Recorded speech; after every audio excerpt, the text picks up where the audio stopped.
Welcome back to I Did This Instead of Killing Myself, stand-up comedy podcast based in Astoria, New York, relocated from Greenville. Welcome back. It's the week of July 3rd, 2023. Happy 4th of July, everyone. Hope you had a great weekend. Hope you're getting ready for a great week of hot dogs and fireworks and whatever else you're doing. First week in New York. Wow. It's freaking crazy, man. These open mics, I'm so tired. There's so many of them. It's intense. Comics here are good. They're I don't know, trying to make friends slowly without annoying people. Dude, it's awesome. It's great. Alexis is going to be here in like 15 minutes, so I'm going to hurry up and record this intro. We're going to move her stuff in, and I'm sure we'll have more updates later. But yeah, thank you guys for tuning in this morning. We have a great guest today. Third time on the show, one of my best friends in Greenville comedy. Our guest today, Tucker Lawson. Tucker is the man.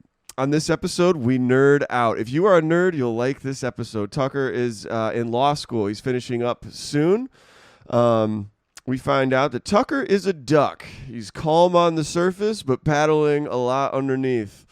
Tucker's great, man. He's 7 years into comedy. He's taken some breaks on and off, but he's a great comic. But yeah, if you're a nerd, you'll like this episode. We get ready to go into like mini law school mode because I asked a lot of questions about legal examples. Like, for example, what's the difference between libel and slander? And we use hypothetical examples from Seinfeld sitcoms. You guys remember Jackie Childs? Yeah, he's my favorite sitcom lawyer. We learn Tucker's GPA. We go walking in Memphis. Tucker, the closest like large city to Tucker's law school is Memphis. So we get a little behind the scenes look at what it's like to live in Memphis. It's a cool town. I'd visited it recently. And yeah, we talk about Memphis. We talk about is Ja Moran flashing his gun on Instagram Live illegal? I don't know. We talk about people having trust broken by trusting in authority and the psychological implications of that. Tucker has some book recommendations. We use illustrations from the Jerry Sandusky and Larry Nassar cases. So a little heavy there. And Tucker shares a story of when he got scammed in his job driving for Uber. So interesting stuff there. I love talking to Tucker. Whenever we start talking, it's just we're engrossed in the conversation. It flies by. I think you'll like this interview. It's about 2 hours long, so hope you enjoy it. Waste a little time with us on your Monday morning, starting your holiday week. And yeah, I hope you enjoy it. So that's it for the interview intro. Normally I do the local comedy shows, but just a reminder in Greenville, if you want to know about the local shows, please follow Greenville SC Comedy on Instagram. They promote the local shows for the week, so you can check them out there. All right, I better sign off because Alexis is about to be here and she's going to kill me. Okay. Thanks so much for listening. Have a great week, and I hope you enjoy the interview with Tucker. Here it is. The first person to do the show 3 times, Tucker Lawson. Yeah. How are you recovering from your firing off of Fox News? Dude, I'm telling you, like, I think I'm going to land on my feet. I think my boy Elon Musk, like, has me. I think we're going to do, like, an hour-long show there, like, every week, or like at least, I'm trying to do it a weekly show on the Twitter space.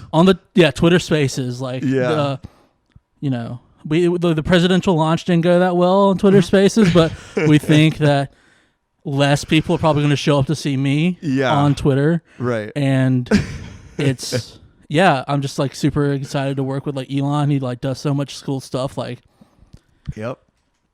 has a bunch of money and owns a bunch of companies. Yeah. Free speech warrior. Free speech warrior. Not at all part of the problem himself. We Infallible Elon. He should actually do that. That should be his epithet, I guess. Epithet, yeah. The infallible Elon Musk. He is the philosopher king that was it Socrates had in mind as the optimal for the leader of a nation? Was it? Yeah, I think so. Yeah, is it Socrates or Plato? I don't one know. of the two. I know that Plato's Republic is a thing, but I read that like 10 years, like almost 10 years ago now. So but I read part of it. But yeah. Well, dude, appreciate you coming back on, man. This is awesome. I love that you want to do it. Yeah, I mean, it's just fun. I just like talking. So yeah. So I mean, I think, and this is like the third year in a row, I think. So it's gonna be a fun time. Yeah, we spaced it out pretty evenly. Yeah, I like think you're usually here in the summer. Yeah. Yep. Finishing up law school. You have one more year, right? Yeah, one more year. Well, this time next year I'll be studying for the bar. Okay. And being a recluse. Uh-huh. And then from there, after I study for the bar, I either pass. I think I find out in like October or like August. I feel like I take it in June or July, and then I find out in August or September. And after that, I either pass or fail, and I got to take it again in February. Yep. So, yeah, but that's the outlook for the next year. I have another 2 semesters of school in Mississippi, and then I'll probably be back in South Carolina, doing my thing. I love it, man. And you're pretty even keel. Like every time I see you, it's just like no stress, no drama. You seem like, law school hasn't like made you lose your mind. Yeah, I mean, I try to keep the idea of that I'm like a duck. I think you're like in law school. You're a duck? Yeah, so like in law school, I feel like a lot of it, everyone's trying to be cool. Okay. Right? Everyone's like, oh yeah, I have this. Like I know everything that's going on. Like I know this concept. I know that concept. I got all my reading done for the week early. Like it's all chill. Like I'm actually just like outlining now. It's all good. But in fact, like they're just like a pit of anxiety. And so they're like ducks. Like everyone's like gliding across the top of the water. But under we're just like kicking for our lives. We're just like kicking for our lives. Yeah. But I think, yeah, I mean, I just try to be more even keel. I think back in the day I might have been more excitable, but as I've aged, I try to conserve my energy because I try to conserve my energy or whatnot, because getting worried and focusing on that type of stuff is like, why do that? Because like it's inevitable, right? Like there's not many people, if anyone, has died from law school, right? That's my idea. Like it's gonna happen. Time goes forward no matter what you want. So it's like it's a fool's errand to really care. Yeah. It's a fool's errand to like to dolly over, like to try worry. to stop it. Yeah, to worry about that kind of that progression of time, because whatever you're worried about, it's gonna happen. And it might suck. Yeah. But it's not forever. And eventually it'll end. Yeah. And I mean, like in law school, I have like people have 4-hour exams. Like you sit there for 4 hours and just write as much as you can. Like I think on one, I had a 4-hour exam that I wrote probably 4,500 words on in those 4 hours, because you're just sitting like, you literally have no distractions. Your phones are off, or they're supposed to. Like, I put my phone off. I actually had this really bad, not a really bad experience, but this past exam period, I was in my advanced torts class. It's torts are like defamation, like civil, like when most of the time in like civil litigation, you're being charged, like when you're being sued. Give me an example for what a tort would be, like a defamation, like defamation, civil, like I said something. You said something that wasn't true about me, yeah. and it caused like a monetary harm, and that's like a very quick overview. There's more elements to so I slander you on the podcast. You don't get hired for a job. Yeah. And then you could sue me for defamation. Yeah, there's actually like it was funny. There's actually super clear outlines of like what counts as like libel and what counts as slander. Like libel is written, I'm pretty sure, and slander is spoken. That's in Spider-Man. So, okay, yeah. So yeah, Jameson's like, it's slander. No, it's print. It's libel. Yeah. So there's you get into tricky situations about that though, because say you're on a TV show, like you're on TV, and you say something that's slanderous. You say something that's defaming someone, basically. Now, is that libel? A big question is like, is that libel because it was written by a writer, right? Or is it slander because it was spoken by you? And who is like liable for those things? Yeah. Is the person who just recites the script in trouble? I think it comes down to. I think there's some kind of common law issue there, but I'm not entirely certain about that, but I know that I think live if it's on a TV show, like if it's on a TV show, let's say like Seinfeld, and Seinfeld like slanders Larry David for some reason, or he would like something slanderous about the owner of the Yankees, who's like kind of a character on the show, played by Larry David. Steinbrenner. Yeah. So say he slanders Steinbrenner, or he says something slanderous on screen, that would technically be libel because it's a scripted show. Sure. Yeah. But say that Pete Davidson goes on SNL and he says like something slanderous about Kanye, that he like basically you have to like know it's or not slander. He says something. Yeah, this would be slander, but he says something defamatory about Kanye on SNL. Yeah. And he knows it not to be true, or he has like he has reason to believe it's not true, and reason to believe that it would hurt Kanye. That would be slander because it's being spoken and it's not a scripted show. Sure. In some instances, it's not a scripted show entirely. Okay. But yeah. So there's like these weird intricacies like about the law that a nerd like me kind of enjoys. Yeah. And getting down into like the nitty gritty of everything. I had something removed from an article I was writing for the Asheville Mountain Express. Shout out to them. But for about like your comedy deal? Well, it was me, Alexis, and Katie Hughes got asked by Morgan Bose to do this. This is a newspaper in Asheville, and they do a column, and it's highlighting something, and then it's highlighting the comics. So it was about conservation, and they asked us questions about the environment, and like one of the questions was a tourist attraction to Asheville. Like, how would you, comic A, we all responded. Yeah. Attract tourists to Asheville. You responded like in writing or in writing. Okay, yeah. Yeah. So I tried to include what I said was a reason to go there is you can see celebrities. And I said something about an interaction I had with Russell Crowe.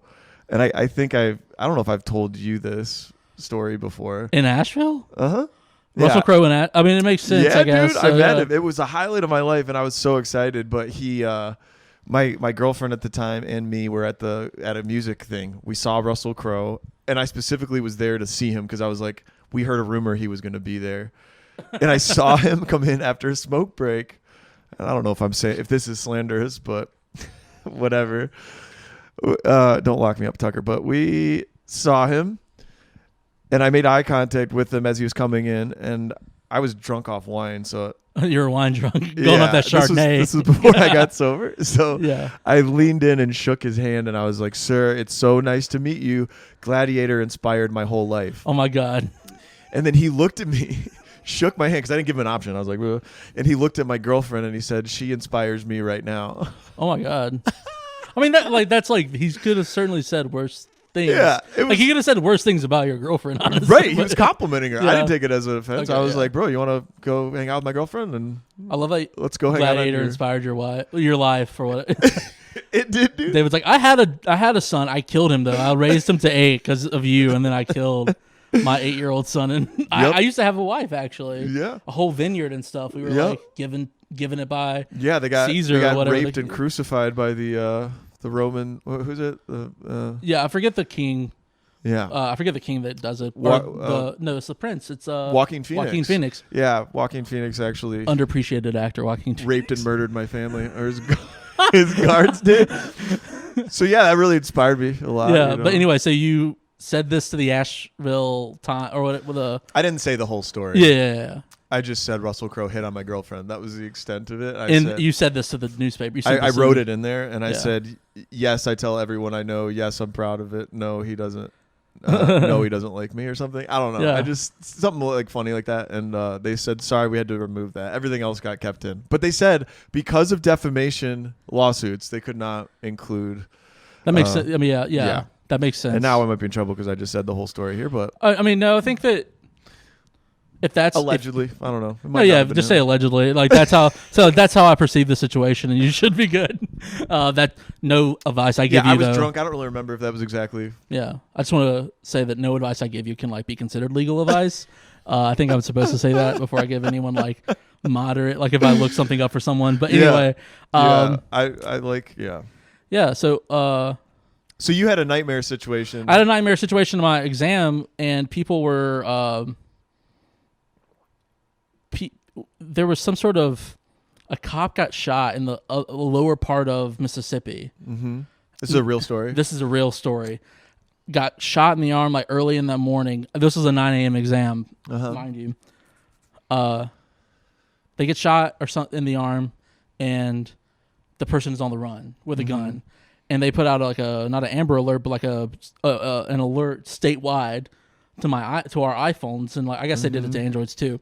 But everyone's phone starts going off in the middle of this exam, like the whole like siren alarm go blaring, and it goes off 4 times in like 20-minute 15-minute intervals.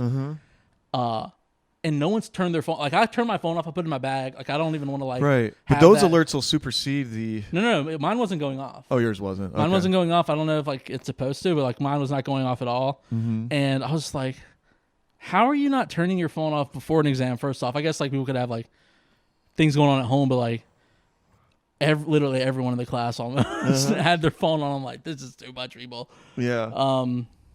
Yeah, talk about disrupting your focus. I mean, yeah, but law school's going good. I actually ended up getting like an A- in that exam, so it's all good. Hell yeah! What's your current GPA, Tucker? Oh man, you said I was so. I have not looked at it since I got my grades back. Actually, I looked at my grades on my phone at like 10 p.m. at night because they come out at 9 p.m. Central, so I get them at 10 p.m. here. Yeah, and I looked at my grades on my phone, saw what I had. Texted some friends that I was like in group projects with that we completely crushed. Yeah. And then hell yeah, you gave shout outs like. Well, I just texted them and I was texted our like group and I was like, hell yeah, dude. And yeah, nice. Because these two so I got 2 A-, which is like a big deal. I haven't had an A since like high school probably. Okay. Yeah, they're tough to come by in law school. Huh? Oh yeah, definitely. And I was just a screw up in undergrad, but yeah. So me and my friends were in a legislation class taught by a super hard professor, and my advanced torch class was also taught by a super hard professor, and we got A- in both of those. I got A- in both of those. So I was like super pumped about that. So, but yeah, I mean it's going okay. That's good, man. Yeah, I didn't get to do as much comedy this year as I'd like get out to a bunch of mics as I did last year. But it's been nice. I go up to Memphis sometimes, and you were just there, right? You were just in Memphis. Yeah. I had a work trip there. Yeah, very fun. I'd never been to Memphis outside of through the airport before that. It's interesting town, man. What's your take on Memphis? I think it's so. I mean, it's it's a decently major city for the South. It has its really bad parts, and it has its really good parts, or it has its really cool parts, right? Yeah, because there's a bunch of history there, right? Like there's really like Elvis. You have the birth of rock and roll. You have the blues. You have R&B that's like born in Sun Studios, I think it was. Yeah. And like you have all of this awesome history. Like that's why I love like Mississippi has a bunch of rich, because like all the blues musicians were like born in Mississippi pretty much and like moved up to Memphis, and they moved from the Delta to Memphis and whatnot, and just like this huge like rich history of like American music, right? Yeah. It's like, were you singing to a tin can on the radio, and that launches a music career. It's like the songs that built American music, right? Because I don't even know what American music was before. I guess you had like big band music and whatnot, but as far as like popular music that we listen to today, it all like traces back, I think, to Memphis and Nashville, right? for the most part, yeah. And so I think it's that's a cool city like that. It has a bunch of crime. Bunch of like car break-ins, but I think that's like happening in cities across the country, and I don't think it's like particular to them. Yeah, but I kind of like the pride it seemed like Memphis had. It kind of reminded me of Detroit a little bit.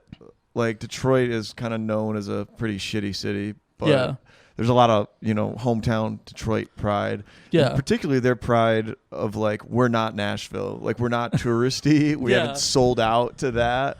And they only have one block of like tour. Did you go to Beale Street? No, we went to the Memphis Barbecue Festival, which was pretty crazy. I'm pissed that I wasn't there for that. I love. Dude, we go like me and my friends will drive it's like an hour and 15 from Oxford. So me and my friends will drive from Oxford if we get tired of like Oxford, because Oxford's like super small, it's kind of like Clemson. It's like once you do like everything, it's like well, Yeah. So we get out of Oxford sometimes and go to Memphis and have barbecue or eat someplace. Yeah. And, How far of a drive you said it was? Like it's an like hour? Hour 15 or something. Oh, like it's that. nothing. Yeah, it's not bad. It's like Asheville. Exactly. That's how I view it. Like I'm like, oh, I'm just gonna go to Asheville real quick and do some comedy and get back down. But yeah, I think they have a lot of pride. They have pro sports teams, which is cool. Like they have a basketball team, Grizzlies. the Grizzlies, which are pretty good. Ja like probably needs to get stuff straight, but other than that, South Carolina he was the boy one that flashed the gun on the in his Instagram live. And like I think in several venues he's flashed his gun. As a lawyer, is flashing a gun on Instagram Live, strictly speaking, illegal? So it's not illegal. I would say two things. It probably goes against the terms of service for Instagram. Maybe not, because like I see pictures of like dudes that look like you with like AR-15s.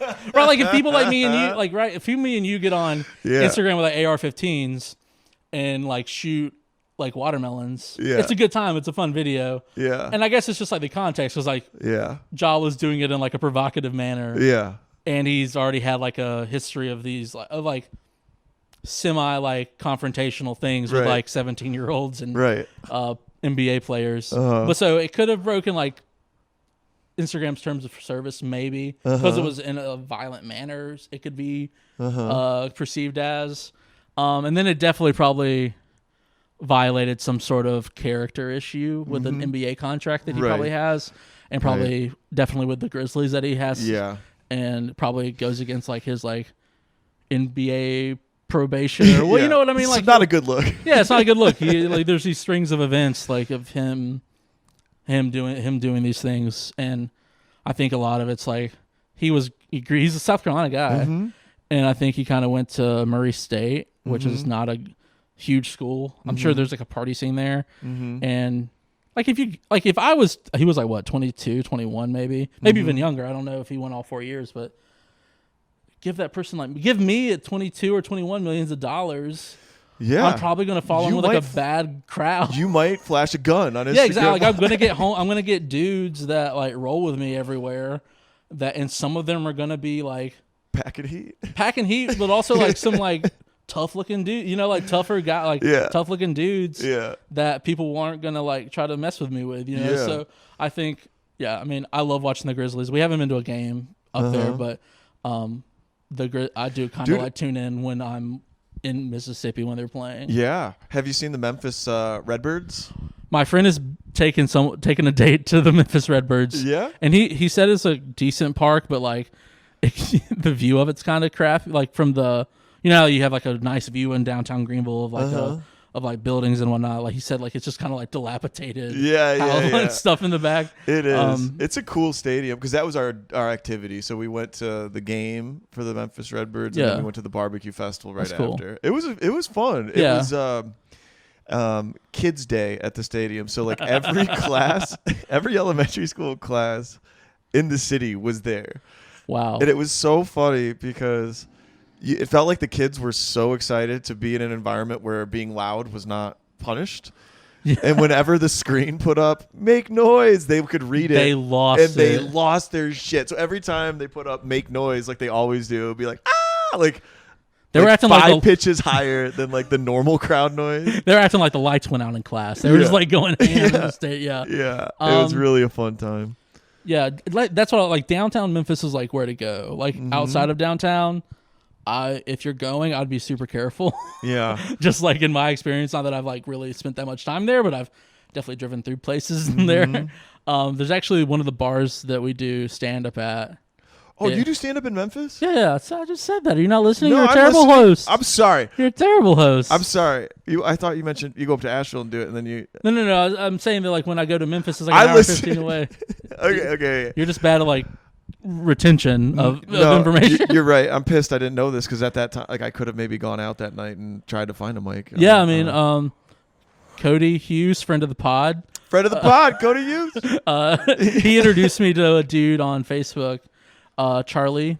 He won't mind me saying his name, Charlie Vergos. And I don't know if you were if you went to the barbecue show, or barbecue festival, you probably saw a a tent that says like Charlie Virgos's Rendezvous.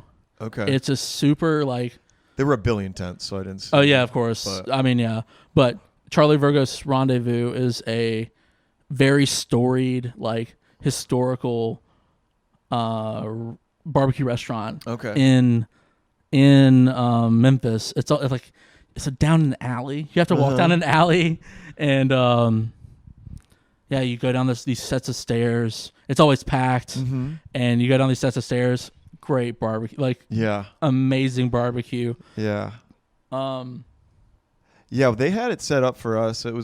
They took it so seriously, man. It was barbecue's a way of life over there. I mean, like it's across like the South, but like barbecue's like. But they had like each team was, hunkered down in their own booth area. Yeah. And we were judges, and like there was. Everyone at the contest or just Stryker were judges? We had our own group. Oh, okay. But there's like different groups, and you'd sign up for different windows, and you would only go to 3. Like that was the downside. Like I wanted to try way more than 3, but they took you to each one, and then each one would have like a leader kind of walking you through what they would do. And it's kind of funny how the different teams would like try to suck up to you to get a good rating. It's like it was super hot out. To suck up to you there. Yeah. So the first guy we didn't like because they made us sit outside on tables that were like not shaded. Damn, dude. And they didn't give free alcohol, which I didn't care about. But like the rest of our group is drinking, and they're like, yeah. So they just gave us samples and gave us some story about how theirs was like super unique. And then the next one, they had tent. And then they had fans blowing on us. They said, guys, we don't want to waste your time. First things first, we're going to get you all shots for free. So they gave everybody shots. And then they gave like extra food, and then they gave like what that we were supposed to be sampling. Yeah. And they were trying to suck up to us and be chill. And And then the third group was probably the best because they were like highest integrity. Like they pampered us a little, but they said we're not gonna.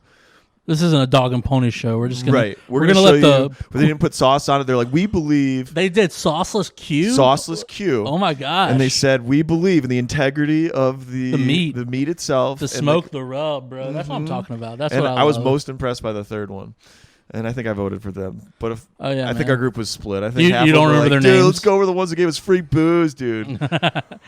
Yeah, I mean, we've been to pretty much every big barbecue spot. You have? In Memphis. I mean, yeah, we've been there for 2 years, and we've been to probably most every big one. We probably need to start going to like the little ones because that's where you find like the crazy good stuff. So you know your way around Memphis by now. Like this. Oh yeah, I mean, I can get there without GPS. The main big city that you frequent. Oh yeah, definitely right now. Yeah. I mean, I can definitely get there without. I can get around without a GPS, and like downtown's pretty easy to navigate. Yeah, that's impressive. And there's like outside of downtown, but the bar that I do comedy at, there it's called the Lamplighter Lounge. Lamplighter. Shout out to the Lamplighter Lounge. Yeah. They it is. Imagine the auditorium. Okay.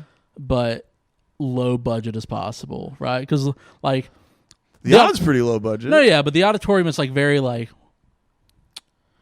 it is manicured in such a way that makes it appear grunge. You get what I'm saying? Like, yeah, totally. Yeah, like they have like stapled baby doll heads around the door or whatnot. Right, you know what I mean? Right. Like they have like cool like they have cool lacquered arts.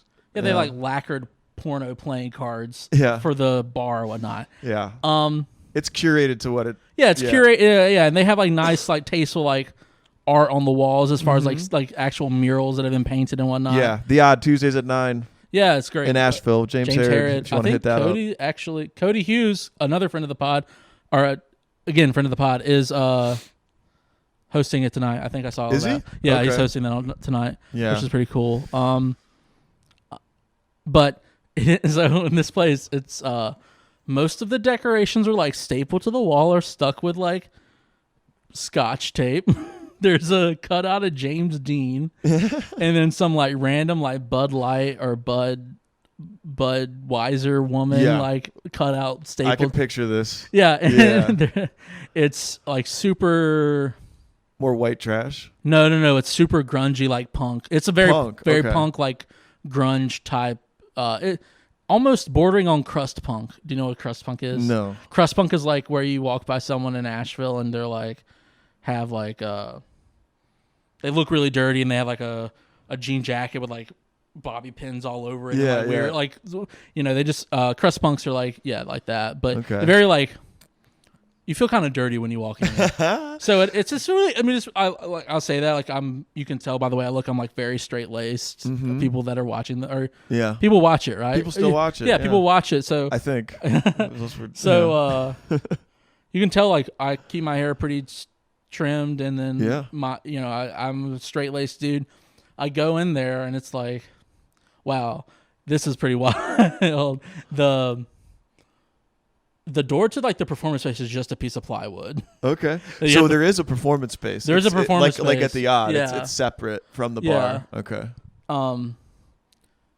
The performance space, no, it's bigger than this apartment, but like it's a little bit bigger than like Coffee Underground's performance space. Okay. But so describe the comedy there. Is it good crowds? How are the comics? How do they stack up to Greenville? Like what's the scoop? I think it has like, it's like almost like analogous kind of with Greenville and Asheville. You have your people that are really good. Yeah. You know, you have your people that are new.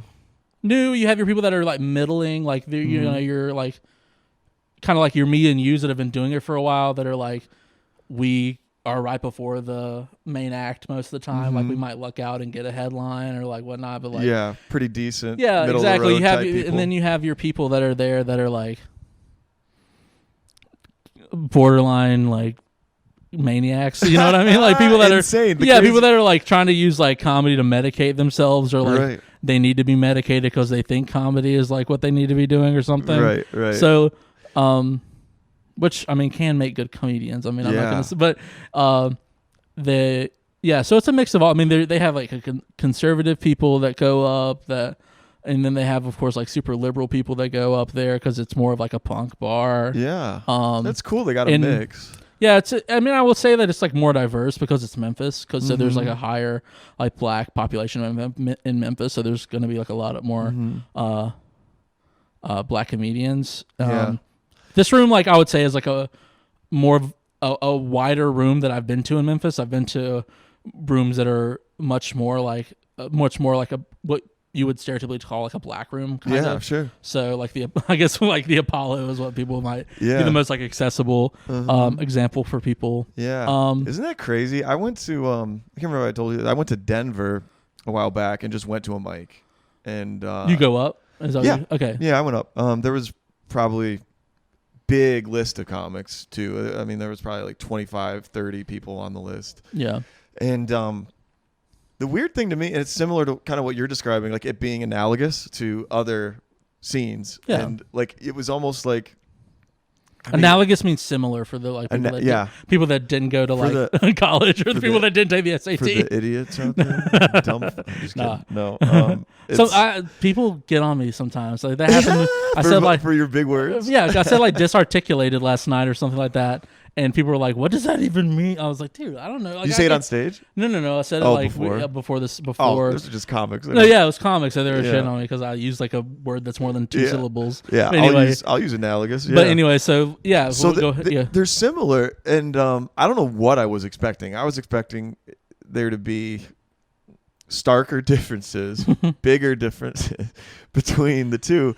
But it was almost like the episode of Seinfeld where the Bizarro Jerry episode, you know, where Elaine finds like the mirror image of the friend group, George, Kramer, and Jerry. Yeah. And, you know, you even saw similar types of comedy. I mean, I saw like a bearded guy that was insane and kind of alt in the jokes he was doing. I was like, there's kind of a Travis. Yeah. There's kind of, you know, there's the cute single girl who just started. There's like it was like all the same time. There's the you could tell her because like home. all the guy comics were around her, like bugging her and stuff. Oh, for sure, trying to hit on him. You know, whatever.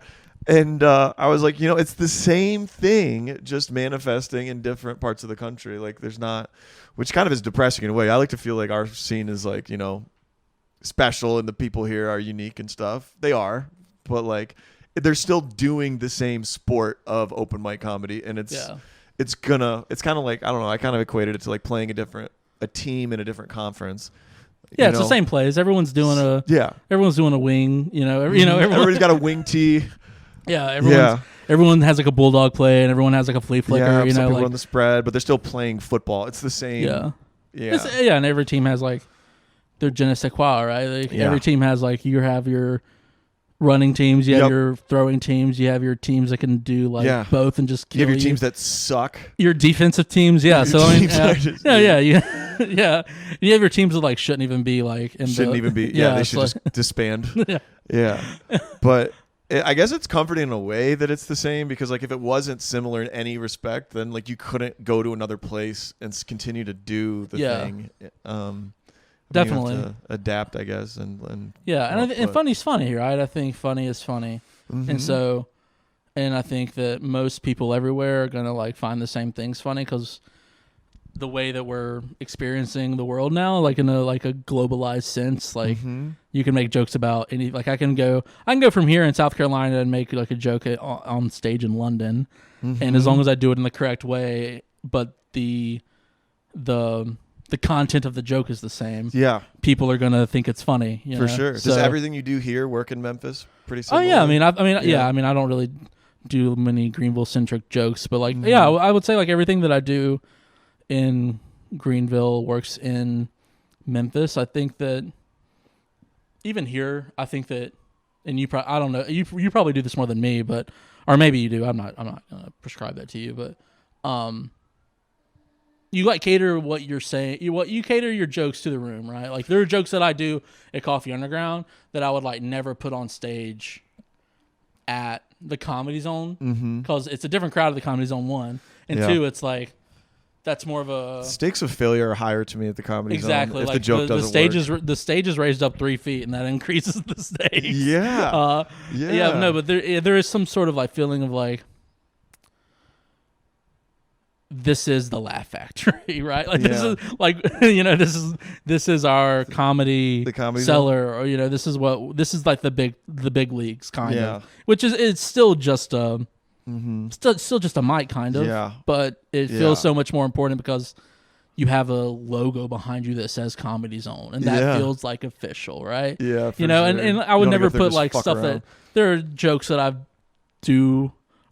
would only put jokes on stage in Asheville that I feel more like I feel the crowd there might like, and I kind of like cater myself. I'm not I'm not a very conservative person, but I would say that I like toe a line of being like irreverent, and that might not play as well in Asheville. And there are things in Asheville that I can do. I can do more like of a zany, weirder joke there, but I couldn't do here. Yeah, they may not have the patience at a Comedy Zone stage, depending on how zany the premise is. Exactly. So, I mean, and then if you go to things like the Laughing Skull in Atlanta, you're only going to take stuff that is going to hit, right? So for sure, that's one big part of comedy, I think, is, and it takes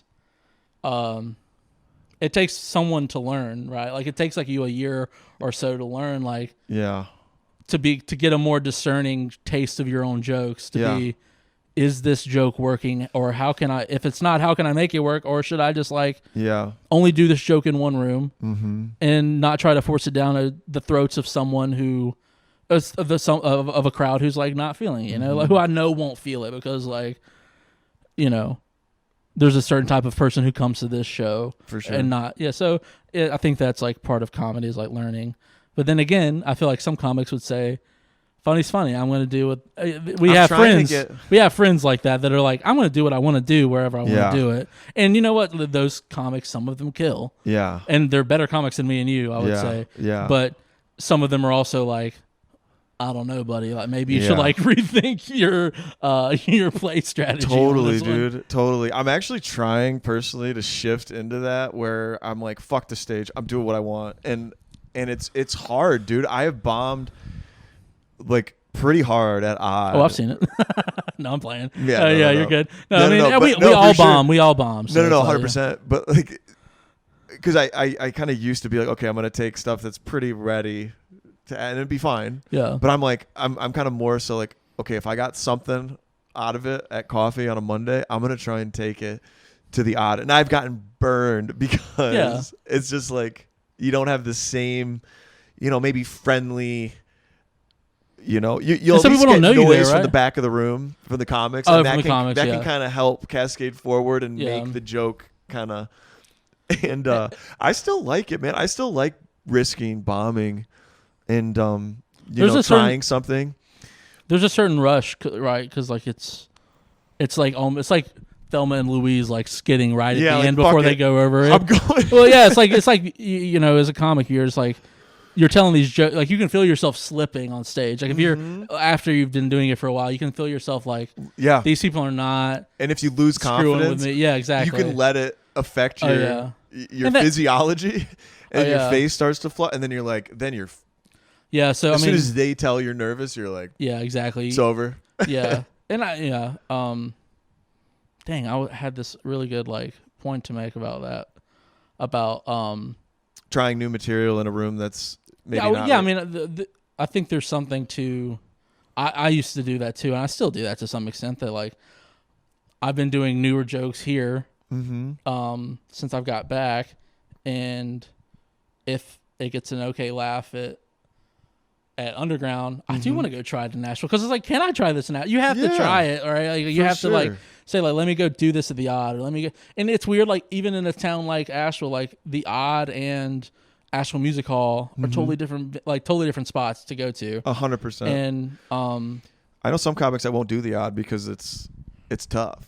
Yeah, because it's a different type of person there. Like they're also like right in your face, and it's pretty well lit. So like. Yeah, a bomb you can tell really hurts at the Odd if because it's just people staring. They're clearly hearing what you're saying and not fucking with it, and it's like you can like see their grimacing or whatnot. Yeah, yeah. As opposed to music hall, there's a little bit of like you can see the front row, but like beyond it, there's kind of like I always feel I like that it's well lit, like. And I know my face is well lit at music hall. Music hall, yeah. You kind of like I don't know. Sometimes I feel like I like deliver the joke into the void with confidence, and it's worked enough to where I'm like, okay, I'm gonna fucking, and I'm not, staring at blank faces and 4 rows in front of me like it is sometimes at the at the Odd. But and I think it's good to maybe get that part of you that will do that. Like we'll go into your jokes anywhere, and because it's one. For young comics, I think it's important. It's so important to bomb like early, right? Because there are some comics that come in and they're just like, they're great. They're great. They're like, you see them for the first time. Some of these comics come in and I'm like, this is your first time. I can't believe this. Like there have been a few people like that. For sure, dude. And I'm like, this person is going to do really well early on. But then after you get through like those 5 pages that you've written or whatnot, and you have to like start these other jokes, like how is it going to flesh out? So it's like, I would rather someone come in and like just be like god awful their first like couple year, like their first year or whatnot, right? And like bomb and bomb and bomb and bomb, and because it gets you comfortable with it. It gets you comfortable with the awkwardness. Like that's like something that comedy's helped me with is like be more comfortable with awkward situations and stuff like that. Yeah. And because that's like I feel like that's a big thing with like guys our age and like guys our age in this current like excuse me, guys our age in this like current thing is like dating happens online mostly. Yeah. So it's weird to go up to a girl and be like, it's like super risky, right? It's like you can either like fly high or you can like crash and burn. Yeah. And you're doing it sober, so I can only imagine like I'm doing it like I'm doing it like 7 Miller Deeps. I'm doing like 7 Millers deep, but I can only imagine doing it sober. So, and that's another so you think guys today, that's an interesting kind of point because a lot of it is online and there's a lot of emphasis today on maintaining kind of an image that is pristine in a way. You don't really want to, broadcast your flaws or enter that may make guys in general or women too have a lot of pressure. Both. I think it's everybody. They have this pressure to keep up appearances, and anything that takes you out of that is like terrifying. Yeah, I think that it's so being vulnerable on stage. helps that. I feel that it helps that a lot. Yeah, And like, I think it probably if you could be fearless, and then ironically, if you can be that indifferent too. Yeah, and I think it has to do with it makes you more. It has to do with like attractive. living in your like in the now. You know what I mean? And, like not thinking Sam like Harris. Yeah, exactly. It's like not thinking forward or backward. Mm-hmm. But I feel like that the whole like feeling awkward, like talking to people, like it being online and whatnot, is like one, dating's moved online. Our jobs have moved online. Like we don't get as much human interaction as say like we did, our parents did, and definitely our grandparents did. So it's created like we interact. Well, I won't say human interaction. I'll say face-to-face human interaction because we interact with humans. They're just like behind a computer screen, which like depersonalizes the person. I think. Yeah, for sure. And so I think I've actually just got done reading this book today by Malcolm Gladwell, a podcaster and author, and I think, like, Gladwell's historian. huge. What book? It's called Understanding Strangers or Talking to Strangers. I feel really bad because I really did just finish it like an hour ago. That's enough to get it. Malcolm Gladwell, Something to Strangers. Yeah, it's like Understanding Strangers, something like that. But it talks like it's a bunch of different parts of the book, but he talks about. He opens it up with like talking about Sandra Bland, the African American woman who got shot. Or no, she didn't get shot. I'm so stupid. She was in an altercation with a police officer after being stopped, and she had a lit cigarette, and the cop told her to get it to throw it out, and she didn't, and then things got physical. He definitely crossed the line. He definitely crossed the line, and she ended up like hanging herself in her cell a couple days later, and I don't know because of how the cop treated her in that interaction. So that's what he talks about, talking to strangers and like understanding people on a different level, and like getting and like giving people more grace a little, giving people a little more grace, and talks about she had like $8,000 in like traffic violations or something like that, just like from having a crappy car to like I think it was a crappy car, like speeding and whatnot. She had like these terrible interactions with police. She had just like lost her baby like 2 years previously or something like that.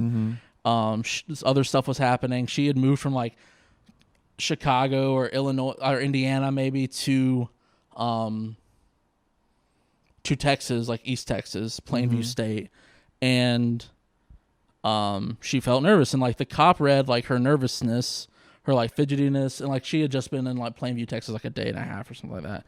Saw her like fidgetiness and like her aggravatedness, like, and was like, "Oh, this person is doing something bad," and he stopped her for like failing to signal or something like that, and because he didn't pick up or like he immediately jumped to like bad person, or drugs, or doing something bad. No, I won't even say bad person. He jumped like, oh, this person is doing something bad. He didn't read the situation or think about other parts of the situation. And she had dealt with like mental issues, like she had like a bunch of like self-harm scars and stuff like that. So she definitely had mental anguish, and then she ended up killing herself in the jail cell a few days later. And he talks about there's a bunch of like he talks about spies quite a bit actually.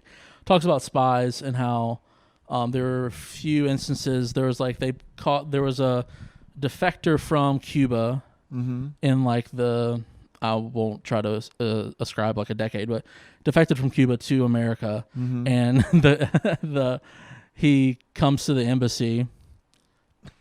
He was a Cuban embassy worker, like intelligence worker in Czechoslovakia, I think. And he then he like snuck his girlfriend out of the country because she didn't have a passport. Okay. She was a Cuban citizen as well, but when a Cuban works abroad, the Cuban embassy keeps your passport, so you can't like escape. Okay. Or no, you can't like leave a country to escape the Cuban regime. So he has his passport because he's a intelligence officer and he has to move around quite frequently. But she doesn't have her. He like puts her in the wheel well of his car and like goes to Austria, I think, goes to the American embassy in Vienna, shows up. Immediately they like get him on a plane to America, and he's like talking to these interrogators and whatnot. He like basically uncovers like all these different,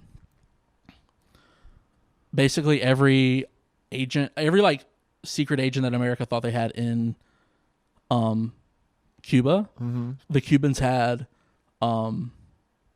intercepted basically and like given them enough money to turn them. Oh wow. So okay. yeah, and then it also talked about none of the spies Americans thought they had in Cuba were actually on so their they side like anymore. basically they they defected could, to Cuba because they had essentially so Yeah. but it wasn't Americans. I think it was like Cuban nationals that they were like Okay. persuading or something or Mm-hmm. something like that, or they had brought in Cuban Americans Mm-hmm. and brought them into Cuba Okay. somehow, and they did talked about how they flipped them and how did the most advanced intelligence agencies in the world, America's intelligence agencies, not be able to tell that these people were flipped. Yeah. And like these people were just like it talks a lot about telling lies, like how to tell a person that like telling lies and all this other stuff. But how did we get to this? No, I think it ties into what you were saying about how the person-to-person interaction. Oh yeah, the today, person. Yeah, we just like don't know how to like. we don't know how to do that, and that's like maybe Yeah. an example of And it how extends into that, easily yeah. people can miss things. Like we were already bad at this, and we were like this was like Yeah. the 60s and 70s. and now we're and- even worse. At Yeah, like, now we're at even like worse. reading people and judging people. Yeah, of course. So the lesson is, maybe let me know if this is the conclusion of the book, but to pause and take the time to really understand a person. Yeah, exactly. And ask a lot of questions. Yeah, like take because that. the context is. Yeah, and is I pretty think it's not critical. even maybe ask the questions. It could be ask questions, but it could also be like, or I'll say it could not like outward questions. It could be like introspective questions of like, why do I feel this way, or like what makes me feel that this person is dangerous, or what makes me trust this person. Right. And it talks about how generally humans fault to trust. Basically, it talks. They default to trust. Yeah. So we're more trusting than we maybe. Oh yeah, should definitely. be. They talk about there's a big part of there's a section of the book that's about Bernie Madoff and his Ponzi scheme. Yep. Yep. And how this one guy kind of was like, yo, these people, like he's a total fraud 5 years before he got like caught. He was basically told his company like, hey, I think this guy's a fraud. Yeah. I think we should divest from like this whatever. He was that Enron? What was it? I don't know if he was with Enron. Yeah, or not. I think Enron was a different But they were situation. like, take your money out of this. I was like 7, I think. Arguably, I should not even have known what Enron was at the time. Yeah, but I yeah. had PBS as a kid, but So talks about how, despite all of these glaring issues with Bernie Madoff and how he was trading, I think he was trading dividends. I think that's part of it. The guy went to these people that he knows he would be trading dividends with, like the amount of dividends he was trading. He would have to go through these certain banks, and he had friends at these banks. He was like, "Hey, what's going on with this?" And they were like, "Yeah, this dude isn't trading these. I don't know what you're talking about." Yeah. And but despite all those glaring issues, he went to like the FCC or the FTC or whatever, whatever. FDIC. Yeah, like the whoever will be over that. Yeah. FCC is the communications. Communications Commission. FDIC insured deposits. I think, or FDIC or definitely the insures or the deposits. SEC, Security Exchange Commission. Yeah, I think that's it might the be one. SEC.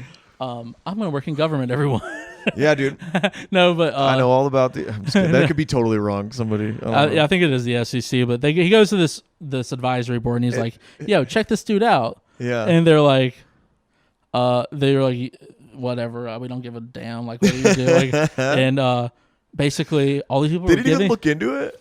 The From- regulators didn't even. I don't remember them talking that much about that. They could have left that out of the book, but it seemed like they kind of blew the dude off. Yeah. And wow. then, lo and behold, there was actually a huge problem with it. Yeah.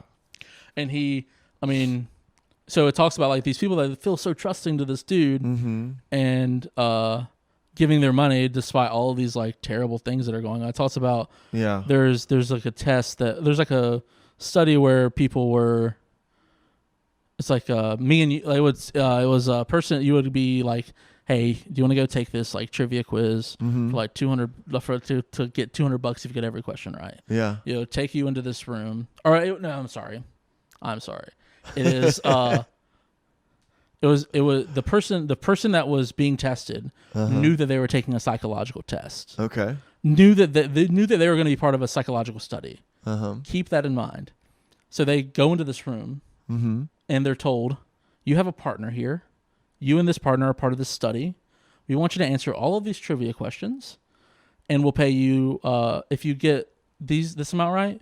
We'll pay you this. If you get this amount right, we'll pay you this. We get this amount right, we'll pay you this. And they work together with the other person? They work together with this. It's like just them in the room, I believe. And so they have a proctor. The proctor's sitting there telling them how to do it and is watching them take the test. Someone comes and gets the proctor. They're like, hey, can you come here real quick? And the person that they're taking the quiz with actually isn't part of it. So they're a plant? They're a plant. Okay. And the person says, hey, get that folder that says answers on the table. We're going to get this money for sure. Yeah. And I think it said like something like 33% of the people actually got the... went along with it and grabbed the answer. Yeah, went along with it and grabbed which is, I guess, is a good rate. Like 1/3 of people are like willing to do some low risk activity to get money. I guess that's fine. So 66% of them said no. We should just take it. So 66% said, yeah, leave it there. I don't want to do that. I'm a trustworthy person or whatever. Yeah. Or I don't want money. I don't know. But so. After the fact, they're interviewed by the person. They're interviewed after the fact, and they're asked like point blank, did anyone cheat during the exam? And some people lie and they say no one cheated during the exam. I think everyone that stole the answers lied. I think holy shit! So everyone that stole 33% of people that's not even cheated and lied. That's not that isn't even the best part of this study. Okay, because it's kind of a double like study. I think it's so. They cheated and lied, and they are asked like, when we ask your partner, what are they going to say? And sometimes they lie, or because they're asked one-on-one. Well, the other person isn't asked because they're a plant, right? Well, I guess they are asked like, hey, did this motherfucker cheat? But like, they don't, you know what I mean? So they're asked like, what is this person going to say? And they say, well, this person's probably going to say the same thing I did.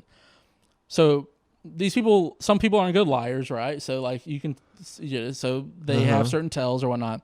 So they use these video recordings and get other subjects to come in and say which of these people are lying. And the people that watch the videos can barely tell who is lying. Wow. Because they're so trusting of everyone. Now, it doesn't make sense to be it doesn't make sense to be trusting because like 2 out of 3 people are not going to do it, right? But it's a study about, can you tell when someone's being untrustworthy, right? And yeah, people were so bad at it. Yeah, it was actually pretty crazy. Yeah. It's a cool book. I would recommend it to a lot of people. It actually it's gonna make people ultra paranoid about everything. There's a part about like Jerry Sandusky. God, that's probably heavy. Oh yeah, it's super. I was like a senior when it happened, I think, or maybe a junior. I think. Well, so it happened over like a 20-year span, or it happened like it's the big incident was like in 2000 or 2001, that area, and then it kind of got uncovered like 10 years later. But it was also allegedly, or I can say he was convicted, I think. So it happened in the 90s too. Yeah, Jerry Sandusky, assistant football coach at Penn State. Yeah, he was like the defensive coordinator. He was like a big deal. And he was molesting children. Yeah, at football camps. Well, in like gaining their trust and like becoming part of their lives, essentially like a second father to them almost. And it talks about how he was kind of caught in like 2000, and the reason Joe Paterno and so many people lost their jobs was because like someone said something to him. Someone said something to Paterno, and it got thrown up the chain, and no one did anything. Yeah, and no one really investigated it. And there's some conflicting stories about like what exactly did this person report to this guy. Some say that he reported just hearing sounds in the locker room, like of slapping, and then some people, the guy who testified to this, he says that he saw the actual act or whatnot. And that aside, it talks about how people were so trusting of Sandusky with their children, and like and even like Joe Paterno and the Penn State administration were so trusting of Sandusky and all that. And it also talks about what's the guy's name who the Michigan State gymnastics doctor. Oh, it talks about that too. Yeah, that's even crazier, man, because it was going on like while parents were in the room. While parents were in the room? Yeah. So he was a doctor. He was like a team doctor, and he was like, I think Michigan State is like a big school or I think there is a big gymnastics community there. I think so too. I mean, I'm from there. I should know that. Oh, yeah, that's like your home. Competitive cheer is huge there, as well as gymnastics. I bet. I mean, so I think a bunch of girls either were in Michigan and they were around the area, and just because of the culture of the area, they got into gymnastics, or people moved their kids to this area. So he was part of this program, and because what was he doing? What was he doing? He was a doctor. He was like a teen. But what was he doing? That was. I don't know if we can say it exactly, but he was like digital. I'll use like the medical terms. I guess like he was like digitally penetrating these young girls, and like very young girls, and like 9, 10, 11. Shit. And like up through puberty. So I believe that is the story. Yeah. And Larry Nassar? Larry Nassar, that's it. I wanted to say Jerry Nadler, yeah, which is like a weird, like, bizarro version of that name, yeah. But it's not Nadler. I think Nadler's a senator or something. But anyway, this is so fucked up. No, it is. But go ahead. No, I didn't really have a lot to add, but that's normal, right? He got locked up though, right? He got locked up. Yeah.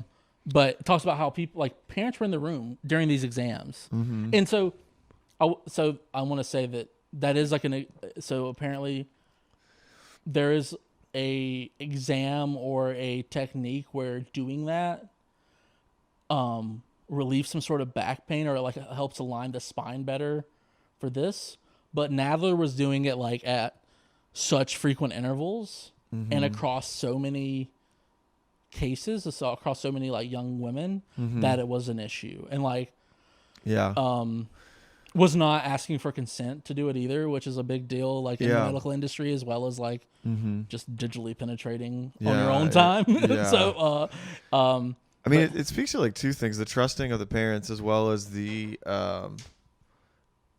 boldness of the perpetrator to do it.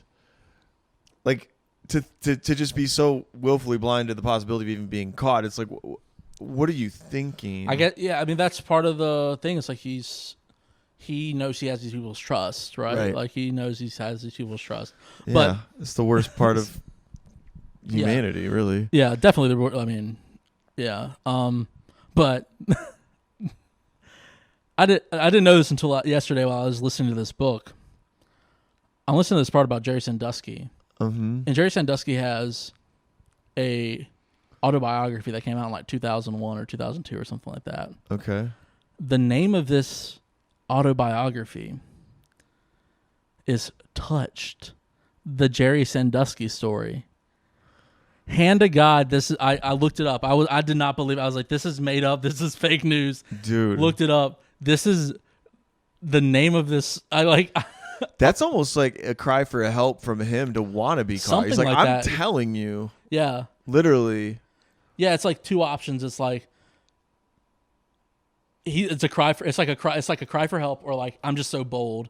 And then there's also the possibility that's like not probably the answer, is like everything was untoward. Like it was like he wasn't actually doing any of this, and like it's true that it was like kind of a ruse. Yeah. But I would wager to guess that he actually did this. You know what I mean? So but it's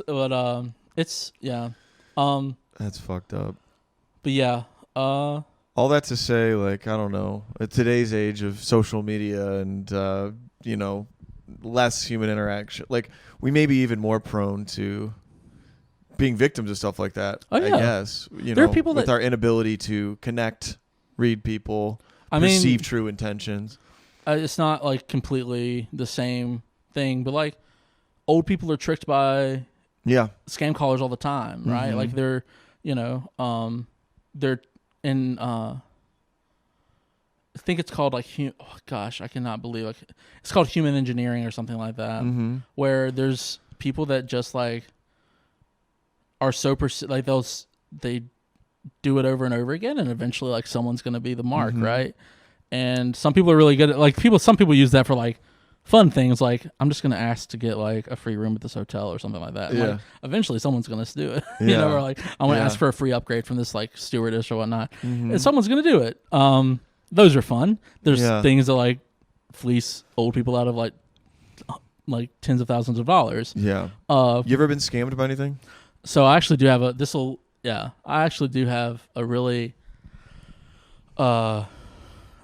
when I first started Ubering, I'm an Uber driver on the side. I quit my job to go to law school and like go study for the LSAT, and then Ubering is how I made my money. Nice. And so I Uber now still during school on the weekends, and then now on the weekends, so I can make some extra cash. Anyway, when I had this week where I had this one day, and back in like 2020 or 2021 when I first started Ubering, or no, it was 2020, excuse me. Back in 2020 and 2021 when I first started Ubering, it was crazy money. It was I was pulling in like $2,000 a week sometimes. Holy shit! Yeah, crazy money. They would go down like they would have on the weekends you could do 60 rides and get like $800, $900 bonuses, which is crazy, right? Like I was like, this is like easy money. I would come down on a Friday afternoon at like 2:00 and just do downtown all night until 2 a.m. and get like 30 rides and be halfway done, and then do 30 rides on Saturday. Yeah. So there was one week where I had to go in for some reason on Saturday. I didn't get to go out on Saturday, so I was working on a Sunday, and I was so close to getting these 60 rides. I think I might have had a goal for the week, and after that I'd completed the 60 ride goal or something like that, but I had a monetary goal to reach, and I hadn't reached that. And I'm like a few rides away from reaching it, because like the average ride is like like $10 is like the average ride, I think, for the driver to get money from. So, at least in the Greenville market. So I get this ride. It tells me, "Hey, can you call me?" I get a ride. I accept. It says, "Hey, can you call me?" And I need to talk about my pickup or something. And I'm like, okay, this seems like sort of normal. I call, and it's this. I'm a smart dude. I'm in law school. I think I'm smart at least. Like I'd like to think that I'm like at least above average intelligence, right? Like I'm not trying to toot my own horn here. So I get this call, and I call them, and it's this other person on the end. It's they're taught where he says, "Hey, this is Uber support. This is a new method that we're using to check to make sure that everyone is using the correct car, because we've had problems in your area of people driving like a different car than what's loaded to the app." That, or I think it was more along the lines of like people are driving for other people. So like you would be driving in my stead, and and so they were like, okay. I was like, okay. They're like, we just need to corroborate some things, oh no. Yeah. So I was like, okay, no big. I mean, like this makes sense. This in my mind, I was like, this would make sense again, because we default to trust, and I shouldn't have defaulted to trust in this, but the guy asked me like my license plate number. I told him and I told him like my name and my email address or something like that, and maybe my phone number. I forget. Damn. No, okay. Yeah, I felt like dude. It felt like I was like I was taken advantage of, because I was.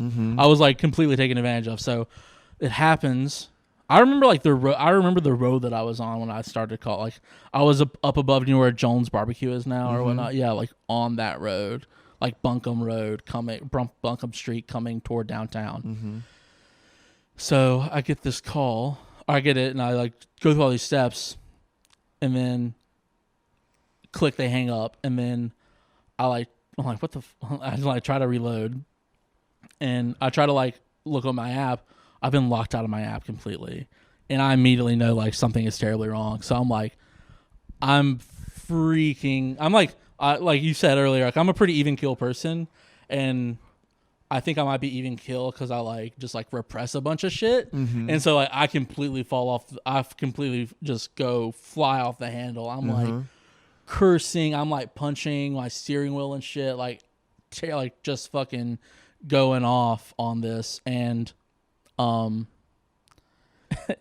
call my mom. I'm like, that's who you call. I'm like, I mean, yeah. That's what I would call. Yeah, exactly. I call my mom, and I'm like, I'm just yelling, and she hates when I like curse or whatnot, like most mothers, and I'm just like going in on it. I'm saying like I hate myself and all. She also hates when I say I hate myself or some shit like that. I'm just like, I hate myself. I'm so stupid. I can't believe this. I'm also like saying like I'm gonna hunt these people down. I'm like going like Liam Neeson. I'm like I'm gonna hunt these people down and kill them. Like I'm going to India to get these motherfuckers. Like and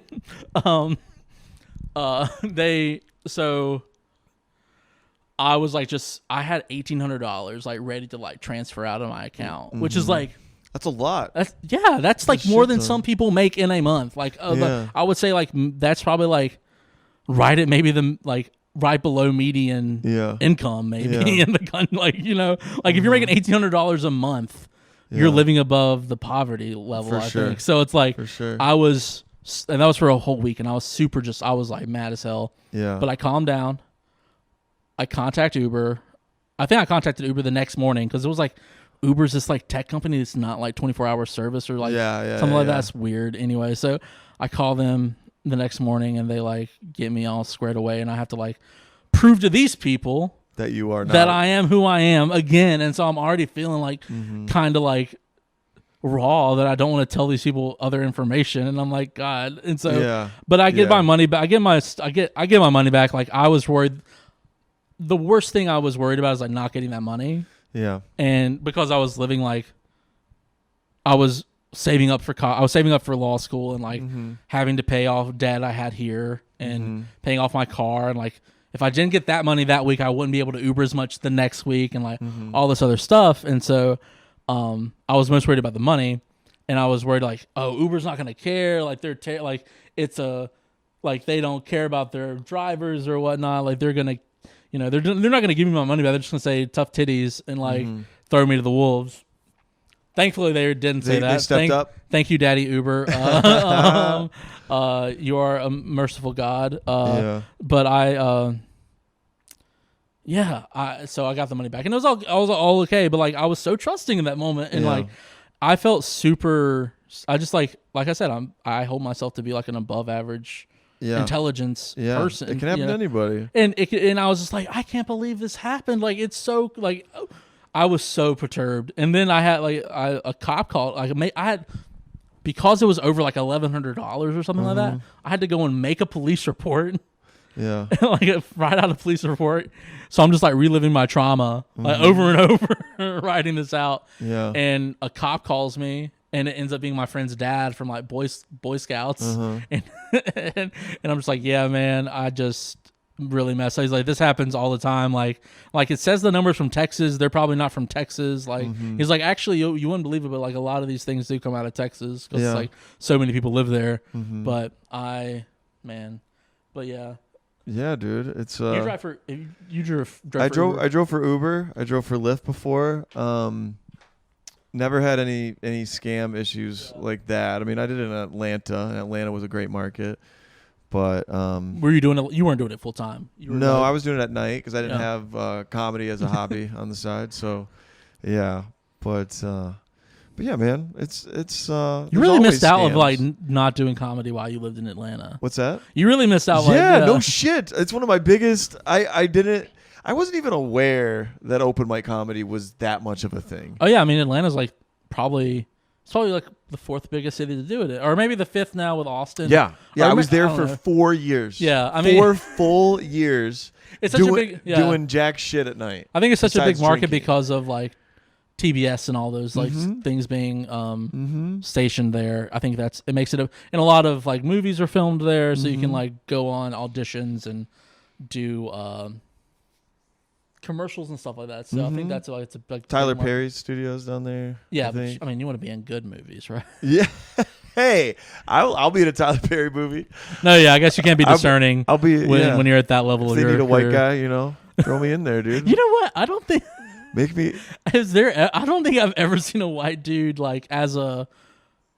I can't say I watch a lot of Tyler Perry movies. I used to watch as like I've watched like A House That Prays, like a there was one A House That Prays. All I remember is like Big Mama's House. No. It's A House That Prays. Like it's about a woman that's like a school. She's abused or whatnot. She gets like smacked over like a kitchen counter or something, like a kitchen island. It's kind of wild. Okay. But Yeah, I remember there ever being like a white actor in that, like with this, like with a large speaking role, and I think that would be like such a funny role to be in. Cast me in that shit, dude. I'll do whatever. Tyler Perry should just do like whiteface. I think for that role, he should just be the white Yeah. character. Like white chicks. Yeah. Man. But yeah, I was there 4 years, did not do comedy. I wish I would have, but it wasn't until I met Ellen Maloney. Wait, no. Is that her last name? Anyway, Ellen. Sorry. Yeah. You know Ellen. Yeah. She She was the goes to first- Brown now, right? Or she went to Brown? I don't think she goes to Brown. No. Maybe that's a different woman comedian. Oh, I didn't think Ellen was smart. I didn't think Ellen Maybe- was smart enough to go to Brown. maybe I'm not smart enough to go to Brown. Okay. But anyway. The person that I know that went to Brown like went for like Brown doesn't have majors or something like that. Really weird. I'm not sure, but Okay. she did like a comedic studies there, which is wild. Oh, which maybe is she cool. did. Cool. Maybe she It was did. cool. I don't know. Anyway, Go I met ahead. her. She was the one that introduced me to local comedy here. But yeah, You met her like through I met her at Smiley's when I was living in Okay. Atlanta. She was commuting this up the here. one. This person was like 18, so I doubt you could have met. Oh, her. okay. Okay. Yeah, she was in her 20s. But Yeah. anyway, yeah, I didn't even know local comics existed until I met her. She introduced herself to me as a comedian, and I was like, "Holy shit, Whoa. you're!" And at the time, I was like, "Well, Where is she now? I don't know." Yeah. I think she still lives here, but she doesn't do comedy as much. Or something Okay. like that. Comedian. Yeah.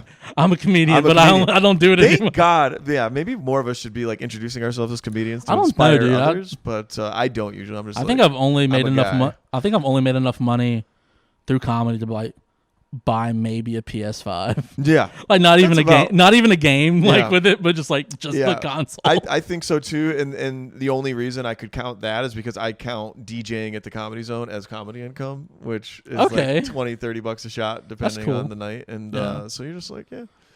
But you know, Big Dave on the ones and twos. big day. That's what I would have called you. Speaking of on the ones and twos, dude, I really want to talk about Rory Scovel. Okay. Dude, I am on the Rory Scovel bandwagon Train. big time right now. Yeah. Big time. He just Yeah. had a special come, or he had a special come out like a year ago or less than a year ago. I The mean, Charleston special, or is that what it's called? Maybe that's an earlier special. I don't even know if that's. I mean, I'm kind of rediscovering and showing him to more people and seeing their reaction to him. And I think it's like not a niche thing. Like I think he is one of the funniest guys on the planet. Yeah. And it kind of gets into like I don't know why I've been trying to like not be as afraid to try new material Yeah. at any mic because he's so wildly improvisational. Have you seen all of his stuff? I have not. I've watched him when he's come here. I've seen like a few of his stand-up clips. He's funny. He's like hilarious, right? Yeah. And I've seen him. Have you seen Babylon? Not yet. He's in that. I know he's in it. It's wild. Is he funny in it? Not Or is he not kinda particularly. just- No, not. He's kind of just doing what he's supposed to. And Yeah, that's so it? it's weird. So I'm watching this Babylon movie. I know that like it has a star-studded cast, right? And I know Tobey Maguire's in it and all. Brad Pitt, Brad Pitt's in Tobey it. Yeah. Maguire. Tons of cool people are in it. Uh And I didn't really read like the whole cast list, so I'm sitting there watching this movie, huh. and I'm like, that's Rory. Like, there's no way that this person that has like I have been at an open mic with right now is in this like super this Damien Chazelle movie, you know, like this like La La Land movie. Yeah, it's a big time. That's a great time movie. I really enjoy the movie. It's like kind of like how terrible Hollywood is. Like, Yeah. like not. It's like the very early Hollywood. So it's like moving from silent films to talkies. Which are great. Yeah. Which is I mean it's a great time to think about in Hollywood, right? Like, like the glamour and everything, but it talks about like sex and all this like terrible stuff that's going, like women being abused and all this like terrible stuff. But it's a great movie. But anyway, yeah, Rory's in that. He's in that movie with Amy Poehler and Will Ferrell, like the house party, or you know, it's not house party. It's like they have a casino in their house or something like that. But anyway, go ahead. But you were talking about well, just Rory. Yeah, we're doing good. Is that clock fast? No, I don't think so. But I have till like 6:30 probably. So. Okay. So yeah, Rory just, dude, like he ruins other comedians for me because you see Rory, and the dude is so improvisational, or it appears so. I mean, I know I've seen him do material where like you'll see the same joke in two different settings. Yeah. It's like, you know, he has material, but just the Did you tell it the same way? No, I mean, no. It's, I mean, the words are the same where they need to be. Like when it comes down to the setup punch, it's the same. Yeah. But everything around it, the lead-in could be different. But when you said on the ones and twos, it reminded me of a set he did on Conan, where he's so like early in his career, more or less. Yeah, I mean, this one might not have been that early. I mean, it might have been after 2016. Okay. But he brought this piano player from Greenville who was just playing elevator music behind him, and he's like, "That's Adam McFarlane on the ones and twos. Let him hear it." Oh my gosh! And his first line, I think, is like, "Standing ovation. That's nice." It's hope the cameras were able to catch that. Like nobody stood, but he knows the cameras aren't going to turn. Swiveling, yeah. So he planned a joke that presumably could only be told on a late night. Yeah. And delivered it as his opening line. And it didn't even get a huge laugh. It got like confused laughter, and then they're like, "Oh, I see what he's doing." That's kind of like an NFL street where you would like run off the wall to like dodge a tackle. Yeah, like it's like so planned or whatnot that you're like, it's where you're using something in the environment that's not usually in your environment. Yeah, it's pretty. What cool. is it, meta or improv? I don't even know. I guess it's meta on some extent, or like there's a really good scene in a. I'm gonna fucking out myself right now, but there's a scene in a Woody Allen movie. I think it's Annie Hall. Okay, that, like him and Woody Allen and Mia Farrow are talking to their respective shrinks, their therapist, and the shot is like up and down, or the shot is split like screen. It's kind of split screen, but it moves in such a way that it's like artistically like showing that they're connected or whatnot.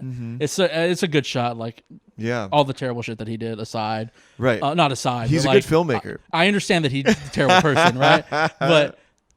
But you can't argue with the cinematography. The movie is so good. The movie, like his movies are so good. His comedy is so good. I'm not gonna like, but yeah. Anyway, it's like a meta joke like that. Yeah. So that's something I don't do. I don't really watch comedy that much. Yeah. I think that I don't know, but I do kind of try to do what you're talking about with Rory. The like kind of the improvisational stuff about the jokes might be the same, but like you might get into them a different way, or like you might word them a different way each time. Yeah. I try like a lot of the stuff like on stage that I feel like I do, what I do on stage is like I never really tell the joke the same way. A lot. Yeah. You get into it in different ways. Yeah, because I think that's like super important for you to be a master of the craft. Like if you're because as comedians, this is gonna be a really, I'm gonna sound like a douche, but like, because calling myself a comedian is weird. I'm a comic that does this for fun. Goddamn comedian. Yeah, so I think that comedians are sort of musicians in a way, and like we play the audience, and you like just like Jimi Hendrix or like George Harrison, or has to be able to like feel the guitar and like understand like the pedal's not working right tonight, or the strings are a little bit off, or not the input is coming a little loose, or like it's not like it's a weird connection. They have to like intuit that, and they're gonna have to perceive that and be able to change their manner of playing. Yes. So I feel like if you're going to be a good comedian, you have to be able to like perceive. That's like another big wall in comedy, is like be able to perceive your audience and like what they want from you and like what they need from, or what they're getting out of it and what they're giving back to you. And you like perceive that from what they're giving back to you. And so for sure, you once you understand that, and you can use that to go into different jokes. Like you have like a, you know what, they're not really feeling these, like this line of jokes, but I can't really, I need to learn, I need to have a way to like somersault out of this. I have to get a way to like, and that's why you need like another instrument. Like if you could carry this metaphor out, you'd be like, okay, this crowd, I like to blame the crowd sometimes. This crowd is stupid, so I need like a triangle to just be like ding ding. No, yeah, look at this. Yeah, or a cowbell look or something. Look at this. Yeah, I think shitty hack, fucking premise about whatever. I think, or if they're like appreciate material, I might do something to. I don't know. I think a better way to like close that metaphor would be like, sometimes you just have to hand the guitar off to like your tech and have them fix it up for you, kind of, and then how do you do that? What is the metaphor for that? I'm saying like you have to be able to hand it off to a different joke, because like this guitar is not working. Do a different joke. This guitar isn't working really, and you have to be able to like hand it off smoothly to the guy and like get the other one from him, get the other one from them, and it's not everybody likes metal. So like if you're doing if you're doing something that sounds not even like changing the music, just being able to like. I kind of meant like some crowds are down for like edgy, offensive jokes. Definitely, there's definitely an audience. Like I picture that like a metal crowd versus like a crowd that's there to see fucking Baby Shark or something. Yeah, exactly. Like you don't want to play a Metallica to a Baby Shark. So but did you ever have any weird like stories from Uber? Oh, I don't know. I famously do not have like that many weird stories. Like I've done like 3,000 rides. I don't have that many weird stories. Well, the only thing that embarrassed me about when I first started driving for Lyft was my driver rating. They didn't give you your driver rating until you had completed X number of rides to show how many stars you had gotten. So I'd done like 10 rides or something. And I was excited to be doing Lyft. So I would try to make conversation with people. Damn. And you know exactly where this is going. People do not want to be talked to. I think you have to, just like playing a crowd as a comedian, you have to be able to like know when people are going to want to talk. I was like a bubbly fucking golden retriever, not knowing, and like talking to everyone. And then when the rating finally updated, it was like, oh man, in the high 3s, low 4s. Out of 5s? Yeah, out of 5s. Which for those of you who don't know, as a driver, that is a fucking terrible rating. So no, I got it back up, but that takes a lot of work to get it back up though. I like how you know how bad that is, and I didn't realize what I was doing wrong, and it was that like you don't want to be read the room, don't speak until spoken to. Yeah. So after that, I was just like 10 and 2. I think it might be different in a big city like Atlanta, but I always just say... This was Charlotte when I was doing it. Okay. I did Lyft before. I lived in Charlotte for 2 years. Before... I'm old as fuck, dude. I've been in multiple cities. You're only like 65? I'm only 50. No, what? You're like 34, 35? 34. Okay, so you're like 5 years older than me. Yeah. What was I going to say? Oh, but yeah, I mean, my rule of thumb, I say, hey, how are you doing today? They get in, we go off. And I'm like, as a comedian, I'm like a really good conversationalist too. And so if they want to talk, I'm down for that, dude. You can't be like Lloyd Christmas and dumb and be like, where are you headed? No, yeah. I mean, I do it at the... Flying somewhere? Here I do it to the... I sit at the airport a lot. So I do like... I usually say like, have a nice flight in. They'll say yeah, no. And then if they're not sounding talkative, I'm just like... I'm going to put my earphones in and like listen to something. Yeah. But so I have two kind of stories about Uber, weird stories. So I did Uber for like a whole like year and a half before someone threw up in my car. It didn't happen in Greenville. It was in Oxford, Mississippi, and it was a kid. It was a 4-year-old child. Okay. And it was not how you'd expect. Not how you would expect. I thought it was gonna be some drunk kid. No, just a kid that ate too much of the cookout. And it was after a football game, and just threw up in my car, like at their stop. Like they were getting out, and he started to throw up. They handed me like $100 right there. Yeah. But the crazy story just happened a few days ago, and I don't know if this is a crazy story. It's just an interesting story. Okay. So I take a woman up to like Tryon to the equestrian center. I don't know if you know about that.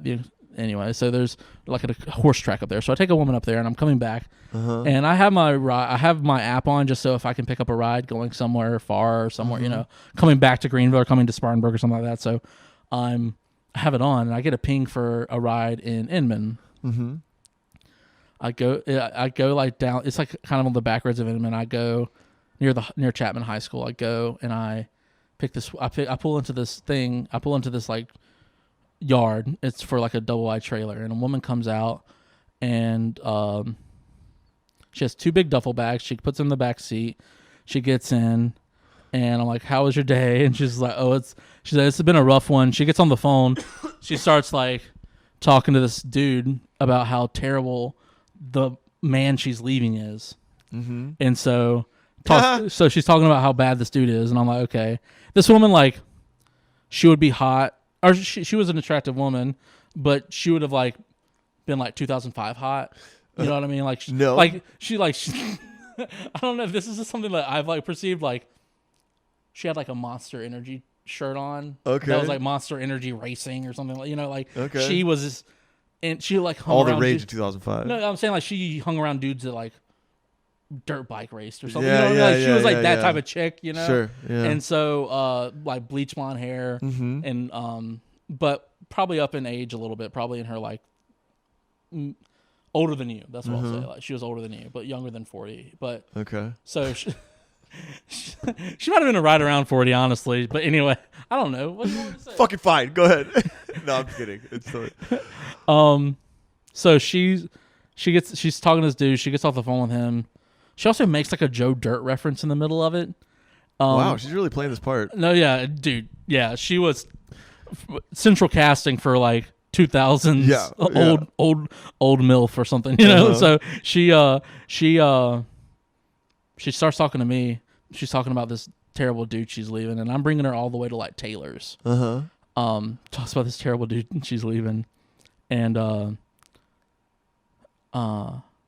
she says she's I forget how she says it, but like she talks about how she's divorced. Okay. And I'm like, oh wow, like so you're already separated from this guy. She's or she's getting a divorce. And I'm like, oh, from this guy, or she references her husband or something. And I'm like, oh, okay, like so.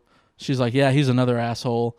And then she drops a bomb on me. She goes, yeah, he actually was like, she goes, he was arrested for being a January 6th. And I'm like, what? Holy so I'm like immediately shit. going to that little interviewer mode. I'm like doing all these probing questions. And turns out she was at January 6th too. Okay. And she wanted to go up there, and he wanted to go up there to protect her. He gets like caught up in this like the fervor and everything going on, like a lot of those people did, right? Yeah. And he actually goes in the Capitol. He was like one of the ones who went in the Capitol. And she's like, the way that he got caught, or the way that she thinks he got caught, was when you got in a certain perimeter of the Capitol, your phone like went dead. Not dead, but like the signal went out. Okay. And then once you got into the Capitol, the signal went back on and pinged. So they could tell every single person who had gone, like their phone had gone dead and then pinged in the Capitol. Okay. So they knew pretty definitively who had more or less gotten in there. Yeah, exactly. Yeah. So they, that's why you leave your phones at home when you're protesting. Guys. Right. Yeah. If you're going to storm the Capitol, rookie mistake. Keep your phone. Yeah. Turn your phone off. Would that solve it? Yeah. She's talking about this dude and her experience there and whatnot. And it's like she's talking about like people. They got tear gas. Like people like she almost got trampled like by the stampede and all this stuff. And it's just a wild. Her like she showed me TikToks that she had made while there. Holy shit! So it's legit. Oh no, dude, 100% like 100% legit. And she told me her husband's name, and I looked up her husband's name afterward. But we'll get into. So we go on, and she talks about how a couple weeks after her husband got taken in by the FBI, or like someone called her husband from the FBI or something, And like they're like, "Were you there? Like, did you go in the Capitol?" He's like, "No." He lies to him. Bad idea for the most part. At least get a lawyer before you lie. Let Tucker lie for you. So he lies, and then she's like, "Yeah, when one day we're like coming back from something. It was like 9:00 at night," she said, and we noticed all these like trucks on our street, like trucks that usually aren't there, and we're like, that's weird. And then we're home. She goes, "We're home for 30 minutes." And all of a sudden, armored vehicles pulled up on their lawn, basically, and came to take them in, came to take her husband in. And then I think she was detained for an interrogation. And they were like they were interrogating her and all this other stuff. But oh my god! Yeah, and so did he get locked up, or did he? I think he bonded out somehow, or something like that. So he wasn't one of the ones that was really doing crazy shit. Yeah. There's he a wasn't group like that's still locked up, I think. Oh yeah, I mean, there's like several. I think that they've actually I saw this on Twitter, so take it with a grain of salt. But I think they released like some sort of like song that was played at a rally of some sort. Sort of what? Rally? Like I think it was played like at a Trump rally, or they like a song? Yeah, okay. that these people like made in prison. Okay. Somehow. I don't Yeah, that they were like singing like "We Will Overcome" or something from their jail cells. Yeah, or some shit? like weird like slave song. I don't know. Some like that they don't get the irony of it all. And but so they're divorcing, right? And she's probably gonna. I'm sure she'll be subpoenaed. But her husband. There's actually an article on television. There's an article online, from like the state newspaper where her husband sent her like 5,000 text messages, trying to get her not to break spousal privilege, because there's spousal privilege that she isn't like forced to testify against her husband. Exactly. And I think there's certain like communications. I learned this in evidence class this past semester. There's certain communications that are always going to be privileged between like a husband and a wife, even if they get divorced. And there's certain that aren't. So he was trying to like get her to like keep spousal privilege, but technically that's because they're getting divorced. That is tampering with a witness. Oh, jeez. So he's like, this guy cannot catch a break. No, yeah, this guy doesn't have like a good lawyer. Like he's just like not listening to his lawyer or whatnot. I don't know his lawyer, so I can't say if he's a good one or not. But like, dude, this is fun. He's not listening to his lawyer at the very least. Really come to light in a different kind of. Yeah, you like when you know the. Or you'll be sitting like watching an SVU episode and like, I don't think they can introduce that evidence there. I don't know that one, dog. Yeah. But what's this book about? This poking a dead frog? I don't know. It was a gift from Ben Jennings. I don't know. Conversations with today's top comedy writers: Mark Maron, Mel Brooks, Adam McKay, Amy Poehler, Bob Elliott. Oh shit. Pure hardcore advice. That's a title of a chapter. Yeah. I don't even know what this is about, but it's interesting. It seems like there's questions and answers and all kinds of stuff over here. A list by Bill Hader: 200 essential movies every comedy writer should see. Oh man, that's actually pretty cool. I feel like I might need to read some of these. Yeah, man. 9 to 5, Abbott and Costello Meet Frankenstein. Dude, these are kind of obscure. Well, he's a great director and actor and everything. Like yeah. Yeah. Do you watch Succession? No. Dude, not caught up. Man. I've watched. You've watched some of the it? final season. They're almost to the final season, but dude, it's not to be a white person, but it's so good. I want to see if Bill Hader lists MacGruber in here.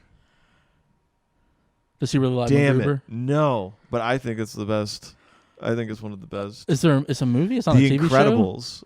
He lists. Ferris Bueller's Day Off. Okay. You know the guy, Colin on in Succession played Ferris Bueller. Yes, that's so weird, right? The son that's a politician. Yeah. Yes. Wow. Talladega Nights, Team America, Toy Stories 1, 2, and 3. He left out. When was this written? He just like shit on 4 and 5 or whatnot. That's all he contributed. He just literally. Wait, what? Oh, he just listed He just listed movies. That's actually. I mean, I don't know. That seems like a cool book. I might have to Why doesn't Ben give me stuff? Here's a list of we're like- movies that he's because I'm leaving. It was a nice thing. Ben is like such a nice guy. Yeah, he's a great guy. Yeah. Ultra specific comedic knowledge. Yeah, dude, this looks like an interesting. All right, I'm not gonna put anything. Do you have any other celebrity stories? Who all have you met? Celebrity stories, Like non-comedians. Oh, you can say comedian celebrities, but I assume you've met quite a few comedian celebrities doing this. Yeah, I got one Rory Scovel story. Did you annoy Rory? Yeah, I annoyed Rory. So it was before his Greenville show. I don't know if you went to that one, but he did a headlining set at Comedy Zone on a Wednesday. And I volunteered to DJ because I just wanted to meet Rory. So, first of all, super chill. I don't know if he was drinking or doing extracurricular. I don't know. It wasn't. Yeah. But it's super loose in the green room, and he had this plan. He wanted to do a song to introduce himself, and he changed the song that he was going to do several times.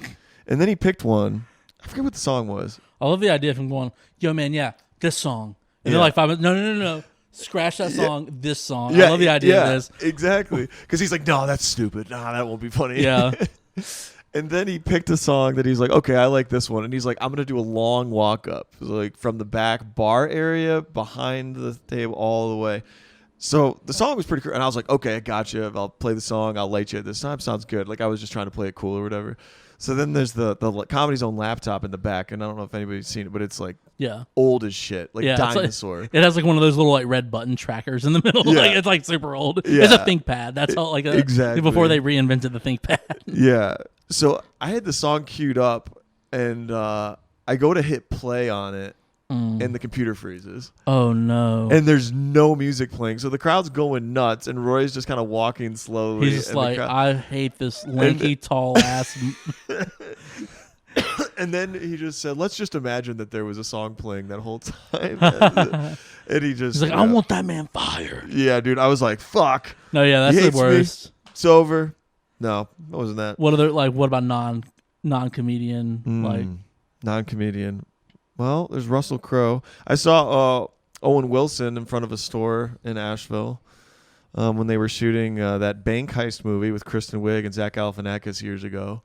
Not much of an interaction there. I was with my friend What's Ariel. the name of that? It's not important, but I just... Yeah, it was a movie. I forget the name of it. It was where they stole money. I think I know what you're talking about. I really can remember the movie, just not the name. Mm-hmm. Yeah, anyway. But there were celebrity sightings in downtown Asheville, and so we knew that they were kind of out and about. And when was this? When was 2014? Okay, this is the same year as like Russell Crowe, or no? Oh no, Russell Crowe wasn't until 2019. Were you in Charlotte at this point? 2019 was Russell Crowe. I was living in Charlotte at the time, visiting Asheville. Yeah. So we were walking in front of these storefronts, and I was not expecting to see Owen Wilson. I didn't know they were in town shooting a movie at this point. So all of a sudden, like it was like some kind of like artsy shop right downtown there, and I was walking by, and I made eye contact with this guy, and he was like from me to you away, and it was the weirdest feeling I've ever, because it's like I know you, but I don't know you. It's weird because sometimes you don't. It's a different connotation, or not. It's a different context. Mm-hmm. So you're like, this person looks familiar. Like, yeah, I know you, and I was like, and then the guy turned away, and he was with this girl, and they like kind of acted like they were like shopping for something. Yeah. And then I stopped. I was like, Ariel, oh my god. It hit me like 5 seconds later. I was like, dude, that is Owen Wilson. Like it's unmistakable. Like once I processed, like that was his face, that was his, and I was like, don't, like you can turn around, look now. Like he's right there. And didn't say anything. And then sure enough, she said, oh yeah, they're shooting the movie here. Kristen Wiig and Zach Galifianakis are in town. And but that was a big deal. I didn't even say one word to him. But to me at the time, dude, I fucking love seeing celebrities. No, yeah, it's cool. It's easy to see them in downtown Greenville too, I think, if you like catch them at the I saw Jay Cutler. I don't know if people appreciate Jay Cutler. Famed Denver Bronco. Chicago Bear. You gotta hate that dude then, right? Like you're a Packers fan. No, I kind of like. We always beat him, and I Yeah. always liked how he was so depressed and just like didn't give a shit. Yeah. Jay Cutler, smoking Jay. He like was so relaxed and seemed to not give a fuck Did he about. only play for 2 teams? He was probably a journeyman, probably a little bit. Yeah, he played for Miami late in his career, I Yeah. think, but it was mostly Denver and Chicago. Yeah. But yeah, he was hanging out at Gianna downtown, and he was with his boys, and I saw him going to the bathroom, Yeah. and Keanu Reeves I was saw here, him. like- I was like, dude, I was like, what's up, Jay? He was like, what's up, man? And, and that's it. I mean, Keanu Reeves was here like a couple He months ago. was? Right? Yeah. Keanu Reeves was I here? feel like it was like less than a year ago, but like yeah. Damn. Yeah. I would love to see Keanu Reeves. It's good. He would be so nice in person, Yeah. I bet. Well, you know, like the BMW Pro Am, the golf tournament that happens Yeah. here, brings in a ton of celebs. Okay. I went to that a few times, and I met like Cheech, and I met Cheech. Cheech? Not Cheech. Chong? Not Chong. Chong was not there. Chong is not a big golf fan, but Cheech. Yeah. I think Cheech like had some like stomach issues. He was like he had a terrible round, and I saw him coming out of a bathroom, like a porta potty too. Like, Cheech, where's Chong? I met what's his name? I don't know. I don't remember his name, but he was on Criminal Minds, like the really tall, dark-haired dude. Okay. I don't know that show. Yeah, and then a guy from King of Queens that wasn't Kevin James or Pat Oswald. Okay. He was Deacon?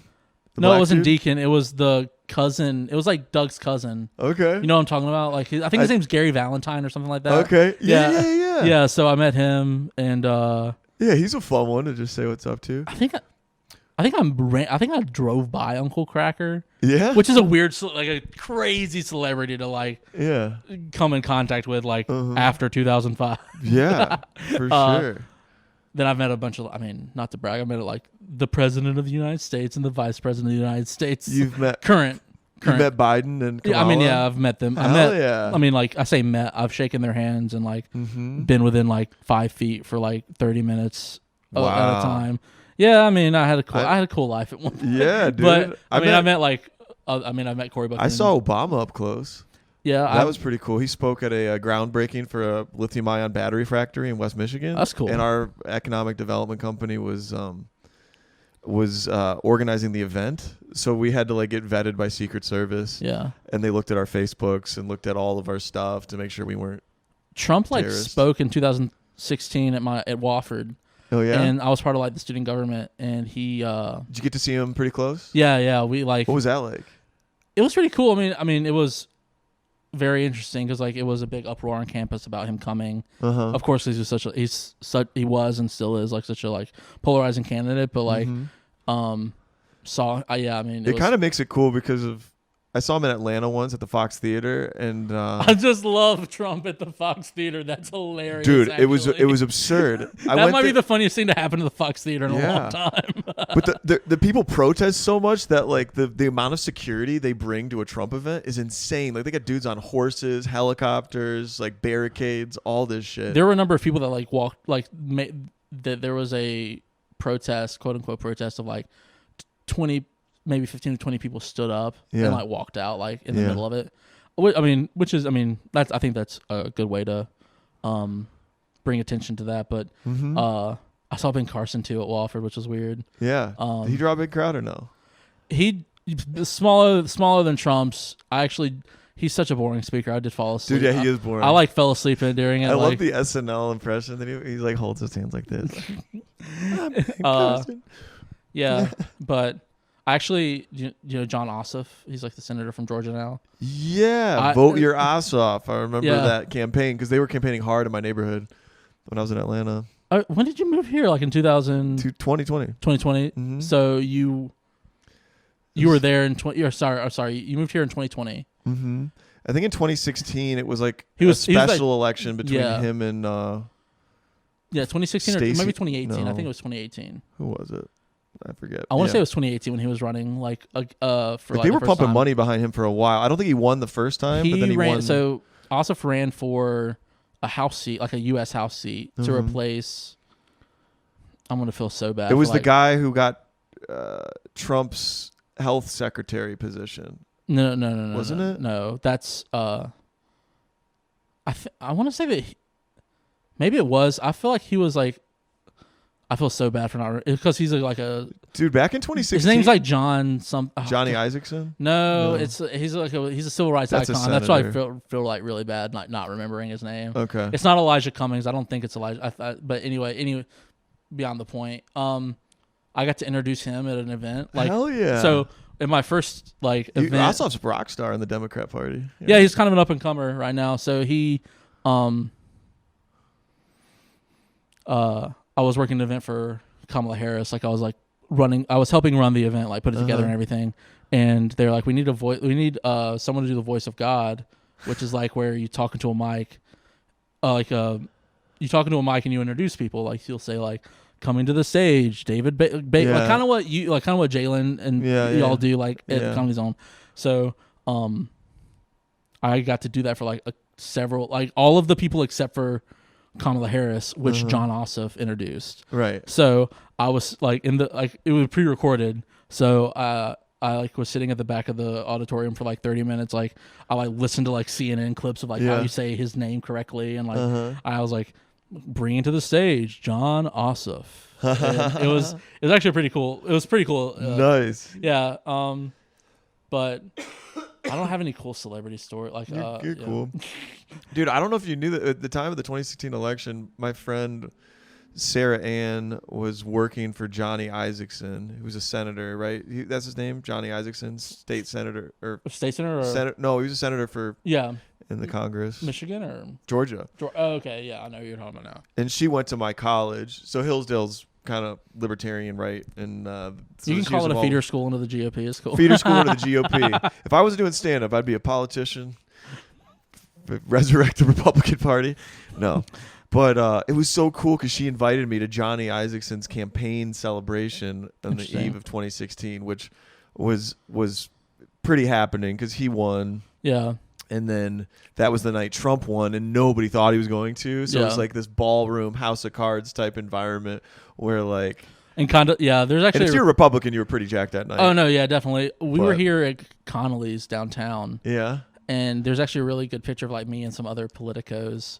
Like younger politicos, I call them. It's just such a douchey thing to call yourself. Yeah. It's like comedian, but like you get the buttons, the pins, and young political aides and whatnot. So we were like sitting at the bar, and all the results are coming in, and you could like tell early in the night, like because of Pennsylvania, because of like how things were. Because if you don't know in politics, if it's like 50-50 coming out of like Miami-Dade, like the lower part of Florida, like if it's 50-50, like the Republicans are going to win because like the panhandle is going to go like really strong red. So you could tell like pretty early on he's going to get Florida, and like Pennsylvania was going to go that way, and we could tell like it's not going to be a good night. And so it was just us like looking up at the screen and like this blue haze on like this blue like light shining back at us. It was like, it's a pretty good picture, but no, it was a summer night. But that's whatever. That's what makes ebbs and flows. Makes America, great. Actually, Hillsdale was mentioned in a book I was reading about conservatism. Well, modern conservatism. Was it kind to Hillsdale, or was it? It was kind of not ambivalent, but it was like it was talking about their like position in like the conservative movement, like the current conservative movement. It starts kind of at like Barry Goldwater. Okay.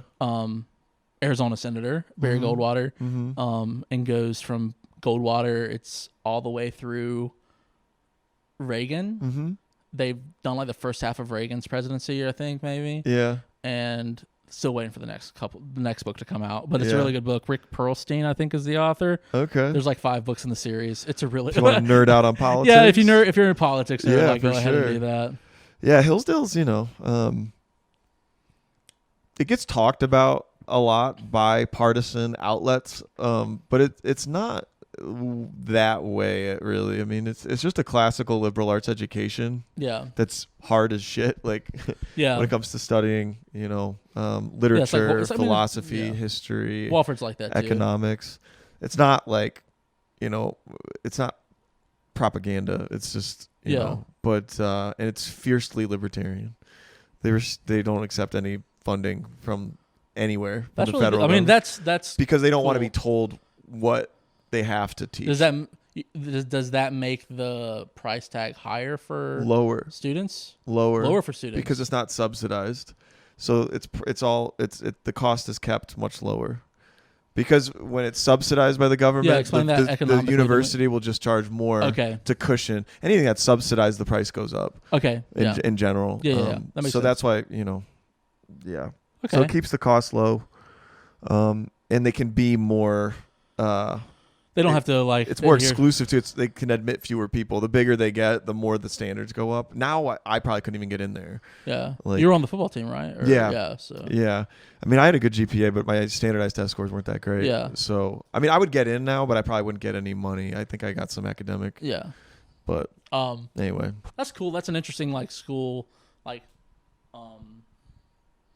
interesting school outlook to be completely private, because most private schools even now Wofford takes some sort of federal funding just because there's so many different programs where they can get money, and they do that on a regular basis. Or I mean, that's why Bob Jones is in such hot water about interracial dating and all that on their campus in the early 2000s.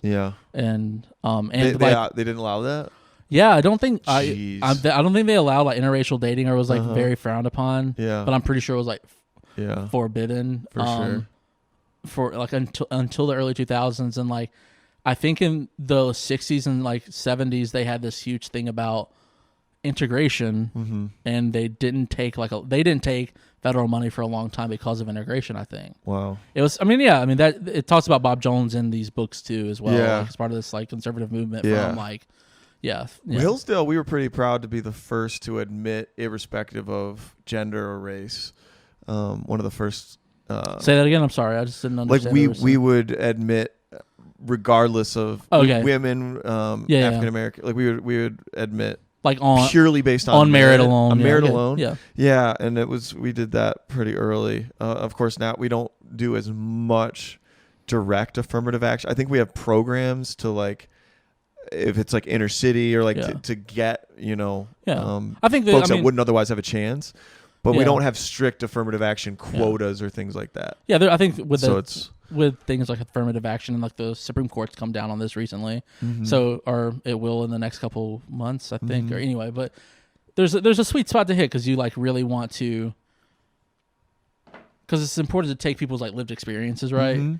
And because it is harder for some people to get into college than it is for other people to get into college. So, and I think you should give some, I won't say advantage, but you should give some credence to the kids that it's really hard for them to get into the college, for sure, or to get into any college, for sure. And I think also when you have that, when you bring kids in from the inner city and poor kids or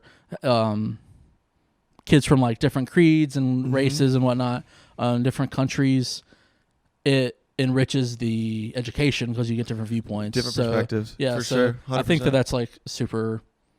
So it's hitting that sweet spot of not making it where it's almost impossible for Asian kids to get into school, right? Is the problem in the case before the Supreme Court, and recognizing that there are differences between socioeconomic levels for sure for getting into school. But yeah. Well, dude, I'm running. I hate to cut it, but oh no, man, we're listen. 6:45, so I gotta 6:45. I gotta run here pretty soon. But dude, time flies when I'm talking to you. I freaking love it. I feel like we could have gone. I think last time we went for 3 hours. Yeah, which is it's too much. 2 hours is perfect. Yeah. No, man, I'm do they know that you're moving yet? The you don't have to tell them right now. You can cut this out.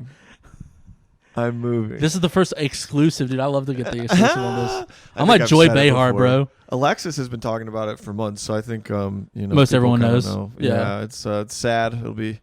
I want to come up and see once I get out of law school next year. Yeah, man. I'll get done with the bar. I want to get done with the bar, and I think after the bar, I'm gonna go on a road trip around the country. I'm not going to call it a tour because that's kind of cheesy. Yeah. I'm going to go around the country and try to get on shows around the country. Hell yeah. And maybe swing by New York. Probably not get on a show in New York, just do an open mic in New York. Yeah. But no, I'm not going to be one of those dudes that's it's a tour and then just go to open mics. Yeah. Yeah, for sure. But yeah, dude, I think it's cool that you are going up there. I think it's super it's taking a leap. It's like it's going I'm off the terrified. edge. I'm terrified. Oh, yeah. A lot of things. I'm very comfortable here. I'm very happy here. There's no reason to go aside from like just I told wanting you to do comedy in a bigger city. And I told you this last week, but or 2 weeks ago, I don't know. But if you're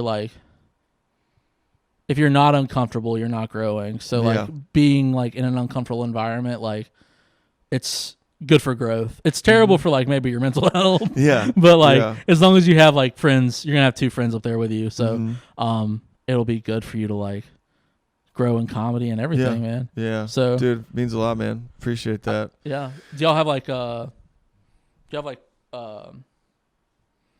mics picked out and stuff like that? I'm sure like not Cody, exactly. I'm sure like Cody has like people like Cody, he knows like Cody's got connections. I don't know how gracious he's going to be hooking us up with them, but I'm pretty sure he will, man. No, he will. But yeah, I mean, there's a few like Greenville comedians in different boroughs. There's Greenville people already up there. Yeah. We'll be in hopefully the apartment we applied for we'll get. It's how good your credit, Astoria.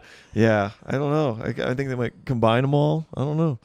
That's weird, actually. I mean, like, I guess you will all be co-signers. So, like, if you're, I'm not gonna. I mean, your credit's probably decent. You will probably like help the other 2, and they could help each other. Like, as far as credit scores go, like, be approved, right? Yeah. So it's like it's probably like an aggregate, like for sure.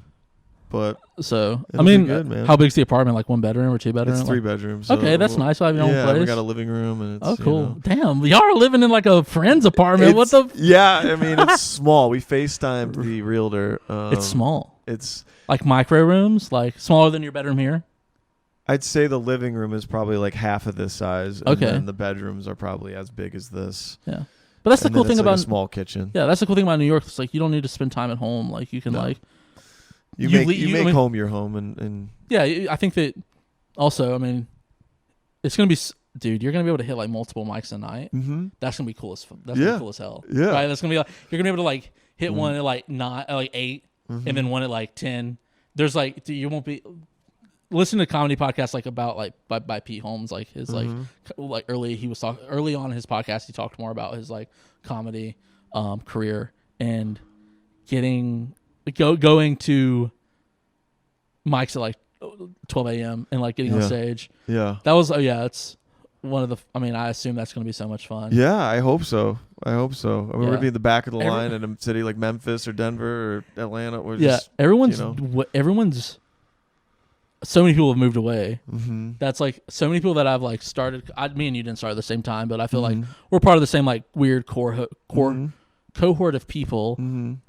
Like the younger comedians, and so it's weird to see like we have friends that we've had friends that have moved to like Chicago, and we've had friends that have moved to New York or Atlanta. I feel like one person's moved to Denver, but for sure. Dude, it's been great talking to you. Yeah, I'm so sorry. No, dude, listen. I got 10 minutes to get to this restaurant. Oh, man. And you're like not dressed. I hope you're not wearing that to a date. No, I'm not. I got it. But maybe a yeah, I'm going to plug my socials. Plug them. Tucker Lawson, that's my name. Tucker Lawson SC on Twitter. I'm decently funny on Twitter. Yeah, dude. My name on Instagram is Tuck Ever Laughing, but without the G on the end, so it's Tuck Ever Laughing. Because I'm clever. Yes, sir. But it's been great, David. Yeah. Thanks for coming and doing it again, man. Yeah, Love it. We'll keep doing it. You know, definitely. I'm not going to stop doing this in New York. So. Oh yeah, I mean you'll have like better comedians to do it. Maybe. I mean, we'll have infinity. You're gonna we'll have go through half of Williamsburg. Where's the apartment? It's in Astoria, Brooklyn. Okay, that's where we're trying. Nice. I mean, Brooklyn's the place to be, right? Like, you got to work your way up to Manhattan. Like. For sure. For sure. But we'll start there. All right, I gotta go to this freaking. Yeah, man. All right, thanks for listening, everybody. Yeah. See you guys. Once that day was done, ain't got no more boats to run. Once that day was done, ain't got no boats to run. Once that day was done, ain't got no more boats to run. Once that day was done.